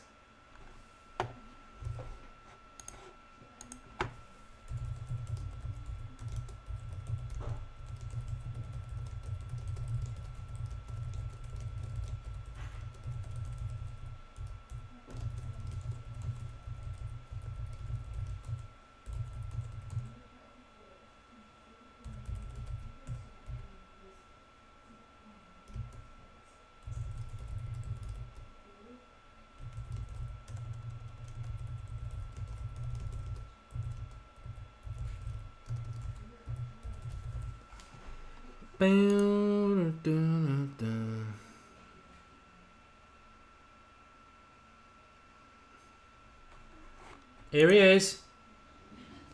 He's back. I'm back. He's back. I don't know what he did last time. I think he broke my internet. I didn't know whether you'd stopped it, mate, so I just put the kids in the bath. Ah. I didn't know whether to come on, actually, because there was one person saying not to come on. One? Well, don't listen to one. Yeah, just one person. So what have I missed then? Because I'm not watching it. Nothing. It's still 2-0. We're still all in a bit of a debate as to whether Angel Gomes will come on. He very nearly. We've only got one substitution left, obviously, and Bay went down injured, and he was coming off for Willock, and then Bay said, "Oh, I'll play on." So we don't. There's still that one substitution left. I think he will bring Willock on because I think he'll feel a bit bad about it. But there's still an opportunity for Gomes to come on, which is what everybody wants to see. Which maybe any point from now would be fantastic. But I saw, I read from the comments that Bailey was down injured for a long time. Yeah, he looked like he was going to come off, and he was down on the touchline, but he carried on. That's the sort of people we need. I think Mitchell's played very, very well at left back. Yeah, he sounds like he's had a good game. Yeah. He's great. He's certainly grown into it. Fraz Dunk says, what made Marcus mad? His wife burnt the pizza. People are asking me before the actual stream how comes I've got Mad in my name, and I said I don't know, and people said, well, it worked for Mad Max, so go for it. That's a bloody interesting story, isn't it? You know, why have you got Mad Marks in your name? I just don't know. Don't know. Make something up good, like, you know, I don't know. Somebody spilled your beer in a pub and you battered him or something. Mitchell has been very good. A lot of people are saying on about him. He's definitely very good going forward. And let's not forget, he's played against... he's probably about to get a yellow card, actually. No, it's going to be Twansibi who gets booked. It wasn't Mitchell. Zahara has played well for them. Obviously, he's got a point to prove. But he's been chopped down a lot. And...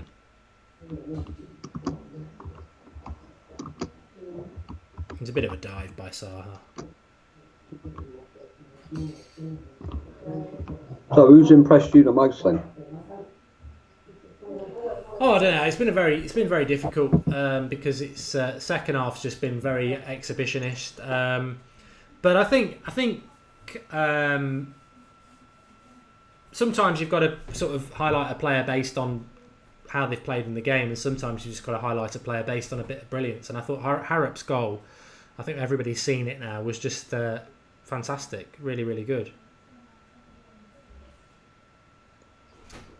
And TGG Damien agrees. I mean, these are young lads who've never played for United before, and well, you know what I mean, not started for United before in a big game.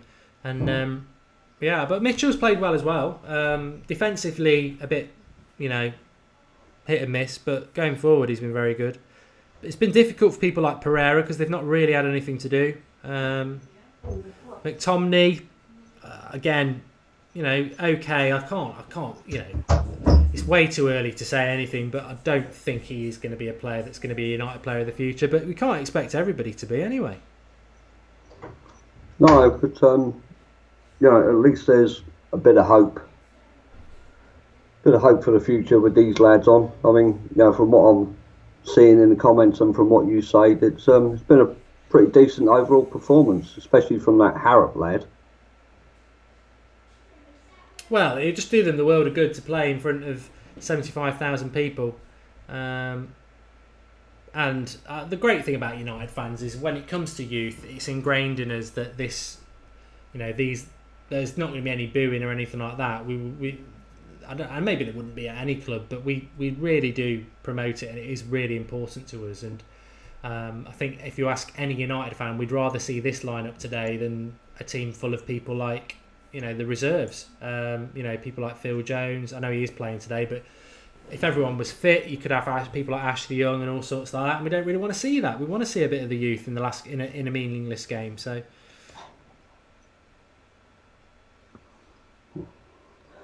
I've not seen any Jose haters in the comments today. There are a couple. No? Alec Dukas wants Rooney to score. I mean, I'd like Rooney to score as well. Maybe not for the last 3 years, but certainly for the years before that, he has been fantastic for us. I think United, if they can get a clean sheet from this, would be fantastic as well, because it's been they've been under the cosh a little bit. And I don't think Pereira's had much to do, has he? No. I mean, he's coming under a bit of pressure now, but it'll be good to see how he stands up and, you know, see how he can deal with it.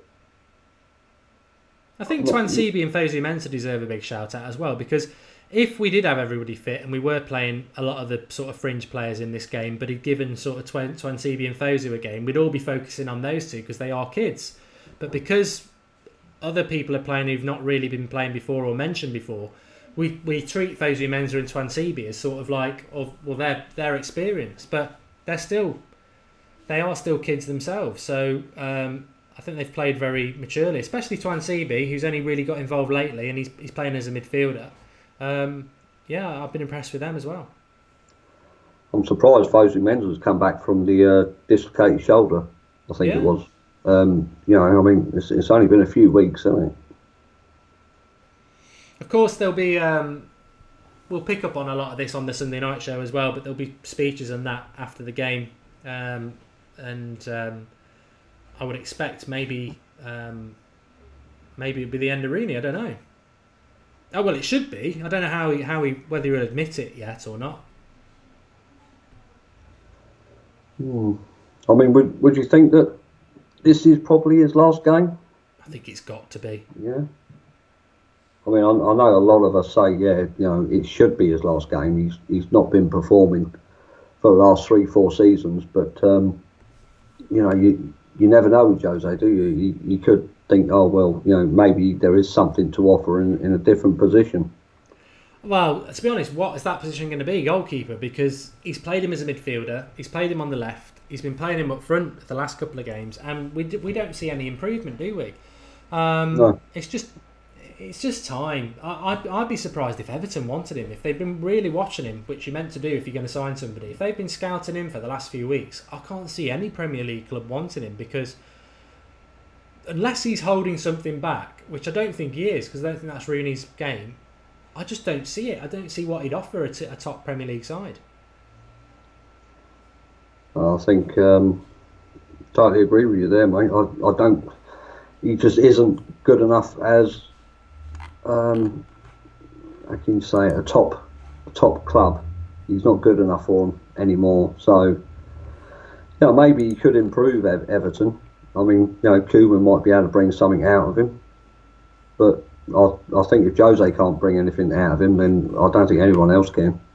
No, and I think I understand why Rooney probably doesn't want to leave England, because he wants to stay where his family is and all that, and that's fine. I've got no problem with that. But I think it's probably the best place for him is, go to China and earn an absolute fortune, and we'll get 30 million for you, which would be great, or go to the MLS and go to America. Go to America, nice climate, whether you want to go LA or whatever, nice lifestyle. Go there for a couple of years, earn some good money. Yeah.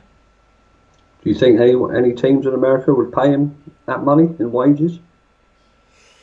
I don't know. I don't know enough about MLS. I mean, Gerrard went there and earned good money, didn't he? But he's on. Let's not forget, this is down to Moyes. It's 300 grand a week he's on till 2019, and that's the problem. China will double that for him. Everton won't pay anywhere near that. No. The reality he's going to go unless he digs his feet in, and Mourinho won't want that to happen because he doesn't want to use him. Apparently, I'm Rooney's twin. I've been called a lot of things in my life, but Rooney's twin is very, very, very harsh. Paul Mark says, I hope you get 100,000 subscribers. You deserve it. We're sort of making plans in case we do. Some of the ideas we've got for 100,000, I think you'll really enjoy. But we've got to get there first, so we'll see what happens. Be nice to get 90,000 by close of play on Wednesday. I think that's achievable, but we'll see. Zaha's gone off. I think he's had about 4 players booked for fouling him, and they were all bookings, really, to be honest. There's a good comment here from Jake Pert. The highest earner in America is Kaka. Yeah, I just read that. And he gets just over 100k. So that's a third of his current wages. Yeah. I to be honest, I empathise with Rooney, because look, if he went to China in February, we were going to get £30 million, and he was going to earn something ridiculous like £1 million a week, which is over 50%. It's over 100% increase, isn't it, from 300,000? But you've got to live in China. And I know they've got compounds and everything like that, but money's not everything. And but would you think? I mean, think about it from his point of view. I mean, he must know that his legs are going. It's that evident. So maybe he would probably want to go somewhere where he could get the most money now. Yeah. Because he knows that he can't play much football. Yeah. But I think he is a family man. Whatever, you can't knock that. And I don't think he really wants to leave England. Matt Baz wants me to mention the world-class Harry Kane to you. Well, what's he done now? Well, I'm guessing he must have scored today. Yeah, I mean, Harry Kane is playing. I can't lie. I think Spurs are the best football side I've seen this year. I think they deserve to win the league, but well, you don't because they've not won the league. But I think it's just unfortunate in many ways that Spurs probably were the best team in the league last year and the best team in the league this year, but they've come up against two sides who've been playing once a week all season, and it's a massive advantage. The one thing I'd say about next year is none of the big teams are going to be playing one game a week.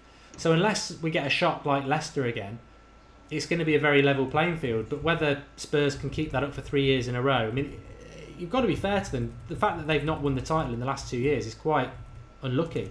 And Harry Kane is surrounded by some very good footballers and a very good system that plays expansive football. Harry Kane scored a hat-trick against Hull. Yeah.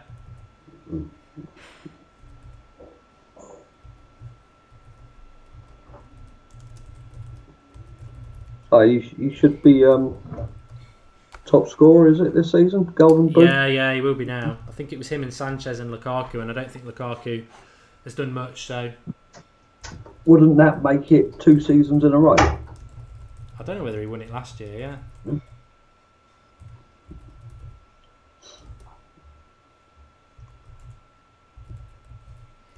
There's only a few minutes left. Maybe it's time to bring that Gomez lad on.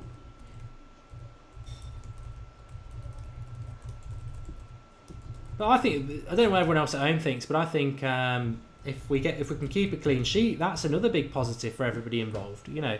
People, McTominay maybe not had a fantastic game, but that there is that positivity. Yeah, I think Gomes is coming on. He did win it last year, Mark. He beat Vardy. Apparently, so the comments there.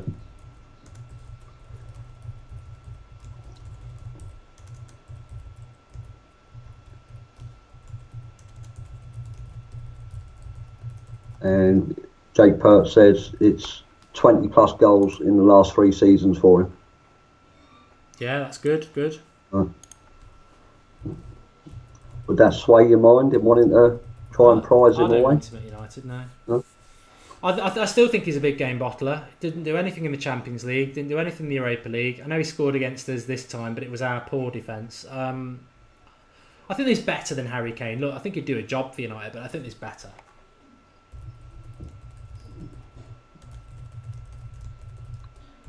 Apparently Gomez is having a chat with Mourinho. Yeah, I've just tweeted it. Yeah, looks like he's coming.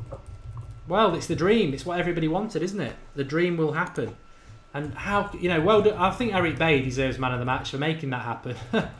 Because he was going off for Willock. And I do feel sorry for Willock, to be honest. But this is what Manchester United's all about. A bit of romance, a bit of fantasy. And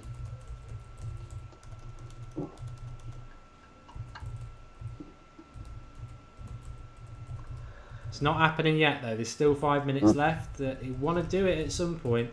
And I think it's the combination of it as well is it should be for Rooney, but we'll see. It would be interesting if it wasn't.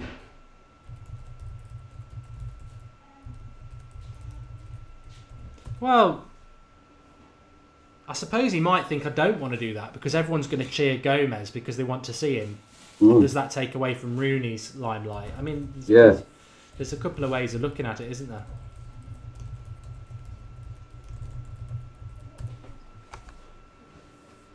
I mean, overall then, Mark, I know you do your review after the game, but the youngsters, they play pretty well. I think you've got to. I think you've got to say that because 2-0 against a strong Crystal Palace side. I think we've been a bit, I don't think we've looked like we'd score in a brothel in the second half, but the damage was done in the first half. And why have we not looked like scoring in the second half? I think Carrick, Twansibi and McTominay is it's not a very creative midfield three, is it? And then Rooney, we know the problems with Rooney. You've got a young lad on the right. Martial's in dead man's shoes, really. He's not going to get much of the ball. But from a defensive point of view in the second half, very good. And from an attacking point of view in the first half, I think every one of them on that pitch will take something from this. If we can keep a clean sheet, they'll all feel, immensely proud of themselves today, which is great because Palace could have come today and won, but the team they've put out, they could have come and won this game. So we shouldn't underestimate that. So do you think Martial's staked a claim for Wednesday? Not at all. I don't think it's his fault. I think that's why I say dead men's shoes. I think it's very very unfortunate for him. I think Lingard had the benefit of playing with Pogba, and then Martial comes on and gets like Twansibi there. He plays a pass backwards when we could have been moving forward. So the ball that Martial's got has been shockingly bad. Looking at Wednesday night, I've got a horrible feeling Lingard will start, and I think that's a bad news for United. But hopefully we can still do it. I don't know what we're going to get with Ajax. I think part of me thinks we might be giving Ajax a little bit too much praise. I don't necessarily think they're as good as everyone thinks they are, but we'll find out. Is it true that Van Gaal's supposed to be helping them? I had heard that, but I don't necessarily think that that's a bad thing. Because, Van Gaal, what's he going to tell United? What's he going to tell them about United? We don't play anything like Van Gaal played anymore.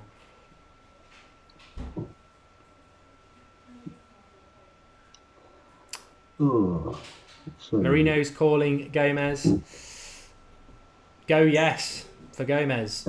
Make the bloody sub, says 222 Damien. I've never seen such excitement for a player in the comments. I know, it's fantastic. Yeah.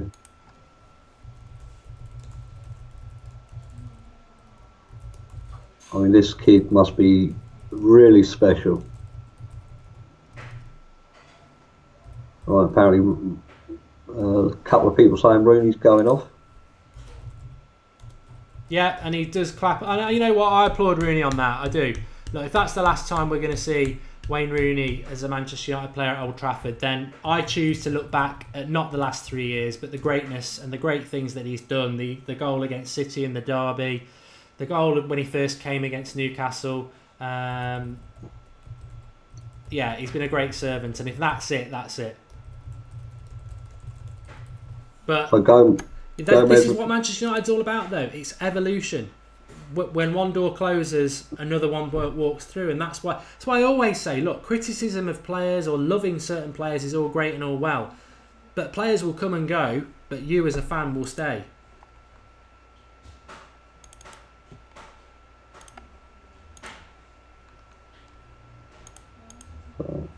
So he's officially on then, yeah? He's officially on.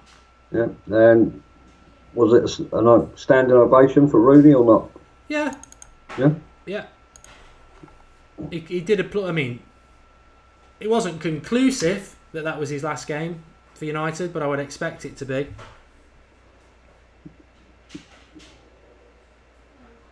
Martial's gone up front and suddenly in 1 minute done more than Rooney did in the whole game.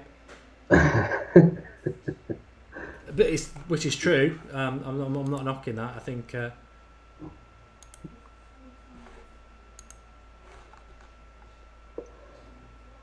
let's see what people are saying in the comments then. Crizia Prince, Rooney, if he leaves then goodbye, legend for us. I think it's a fantastic thing if you're watching this United Stand Watchalong, just for that moment. We will never forget it. The moment that Wayne Rooney goes off, Angel Gomes comes on, and that's what Manchester United should all be about. I mean, we signed Rooney as a youngster from Everton. He's Everton's youngster, but we spent a lot of money for one of the best young players England's ever produced.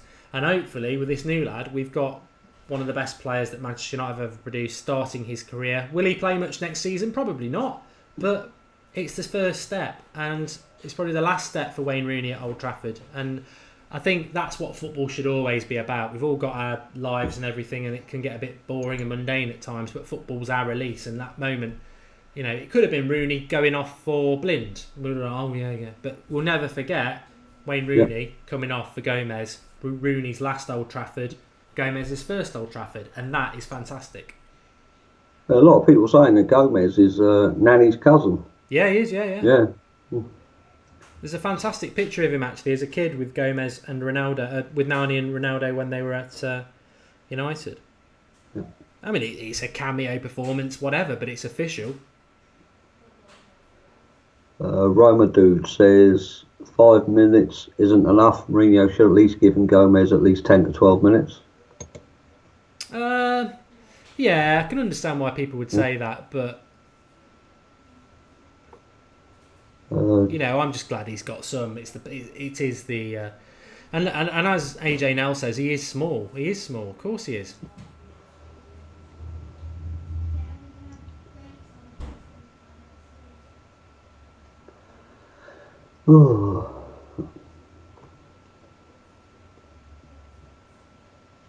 Google's got a good comment here. I know a lot of people knocked Rooney, but for me, he was a legend and I respect him. I think he did his fair share even this season. I don't agree with you this year or the last three, but I don't think that's necessarily. If this is goodbye to Rooney, then you should remember him for the good times, and they way outweigh the bad.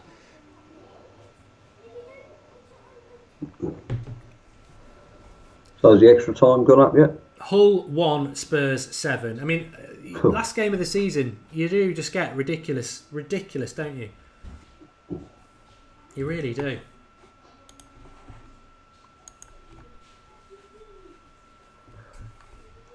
Wasay Khan says, Mark, if Rooney didn't earn 300k a week, would you still keep him? No. No? Just not got it anymore. As far as I'm concerned, he's just not got it, and that's the thing.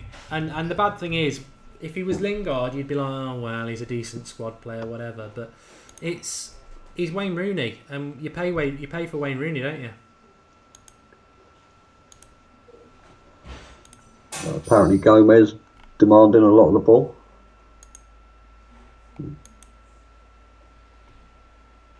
I hope we can just keep this clean sheet because there's not a hell of a lot of time left for United. Phil Jones has done okay, yeah, I'd agree with that, but he's played 90 minutes. I would not expect him to be playing. It looks like it'll be Smalling, and I don't necessarily disagree with that.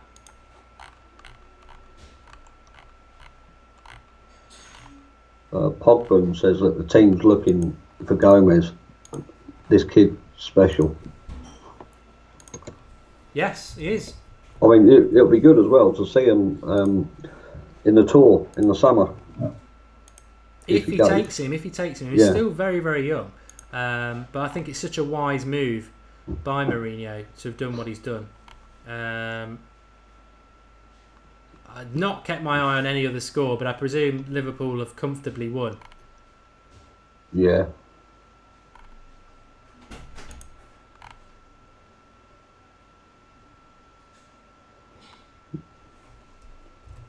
What about the Harrop lad, Mark? What do you think of him? I think he's played very well. Very well. I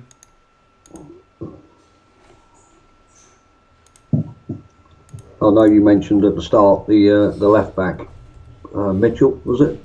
Yeah, getting forward, very good.